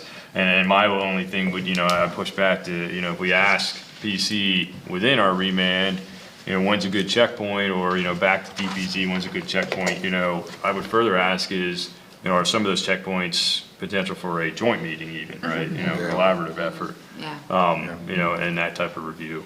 And then I would just go, my final comment is back up to the objectives and the big code ideas. I kind of feel like they're all objectives. Oh, okay. Right? Like, I feel like it'd be one list, and maybe not all of them, but just as an example, right? You have the objectives, and I would say, 10 in the big code ideas is definitely for me like an important objective, the block structure, right? Like build the block structure. But that's also kind of written into the plan and the code, right? Some of that stuff, so. I can do that though, incorporate these together. Just one food for thought item. I know as we've tackled these in the past, one of the things that council has done that has really borne fruit as planning commission begins their review is that intent statement. And I think, Rich has framed it up a couple times about, you as council have the intent and then you push off to them. So just as you're thinking about this over the next, gearing up for the next meeting, that may be something that we want to look at a little closer, is to start planning commission off on the right foot, make sure that intent statement is locked in the way council wants it to be. Right. So that that's just another point on the target that they're shooting for as they're building this code out. That's the bread and butter, right? And that's, us in the military could appreciate that, or past military experience, right? You give them the latitude as long as they're meeting the intent, right? So. And on that, after listening to DPZ, I think they're as passionate or more passionate than we are about this. That was really impressive. So I wouldn't feel uncomfortable asking for their guidance in the intent, because I think they might have a better grasp of the intent. Yeah, it's the intent's the first section of the code. So there is already a draft. I may not have seen intent. that, I might not have said that before I heard that presentation. Yeah, but it would be good to look. Her response to the block structure, I mean, they're the consultant, and I'm used to consultants doing saying what you want, you pay them to say. But she really hung on to that block, she was very passionate about that being a critical element to the success of this, and it just, I don't know enough to know whether it is or not, but I do know that she does, and I respect that opinion. Great, it's good to hear. Oh, sorry. A couple things. Going through workforce housing, we were far from shy telling staff to slow down a little bit, so that, I don't think that'll be a problem. Well, I don't think we ever accused you guys Yeah. of being shy. And I think at the beginning of the workforce housing, we moved pretty slow, but as we got working on it, I thought we really picked up a lot of steam, and we did well. You did. That's all we got. That's great. Thanks. Susan, you had? Yeah, I was just looking at the intent statement in the form-based code again, and that's really specific. You know, I think it's sort of the intent is somewhere between that intent statement and the vision statement. You know, the vision statement's really high level, and maybe too high level to give real good guidance, but incorporating some of that into the idea of pulling those two pieces together would be really important, because the philosophy is in the vision statement, but the specifics of how to do that. And, you know, the second section in the intent statement, Eric, after the community is the block. So, Yeah. Yeah, I remember that very much. The block. Very, very, hold the line, right? Yeah. she's right. Okay, anything else? We will take a stab at this for council's review, hopefully at the next upcoming meeting of council, and we'll keep taking a stab at it until we get it nailed down. Hopefully the remand letter is the hardest part. Huh? Might be. Hey, by the way, I agreed with staff that that's going to be a tough piece of this to incorporate and make it attractive to develop. But it's clear that's not, shouldn't be our starting point, according to her. That we should wait, and we should be forced to make those concessions, but not make them to start with on the Right. blocks. I That's like what how I she got. said it should be a privilege to develop here. That was a good Yeah. thing to sum up. And you know, I was thinking, I was reading the intent statement last night, and it says very clearly in the beginning, establishing Dale Summit as an attractive and instantly recognizable place. And that block structure will make it instantly recognizable. Separate it from the pack. And, you know, that is the key to some place that's been developed with using form-based code, is that it is instantly recognizable, and it's different than what we have. It's certainly very different than Dale Summit, but even in other developed areas. But it's, once you get seeing it, it's pleasing. It's like a European-style village. It's, you know, but it's different. Minus the Europeans. Hmm? Minus the Europeans. That's what's different about it. It's European. Okay, we good on, I think we're good. all right. Thanks. Staff informatives? Nothing? No comments. All right, council and staff, other matters. Anything? Okay. We're at that point. I'll make a motion to adjourn. Okay, we're adjourned. Nice. Before everybody runs off, I did have a question. Everybody did receive my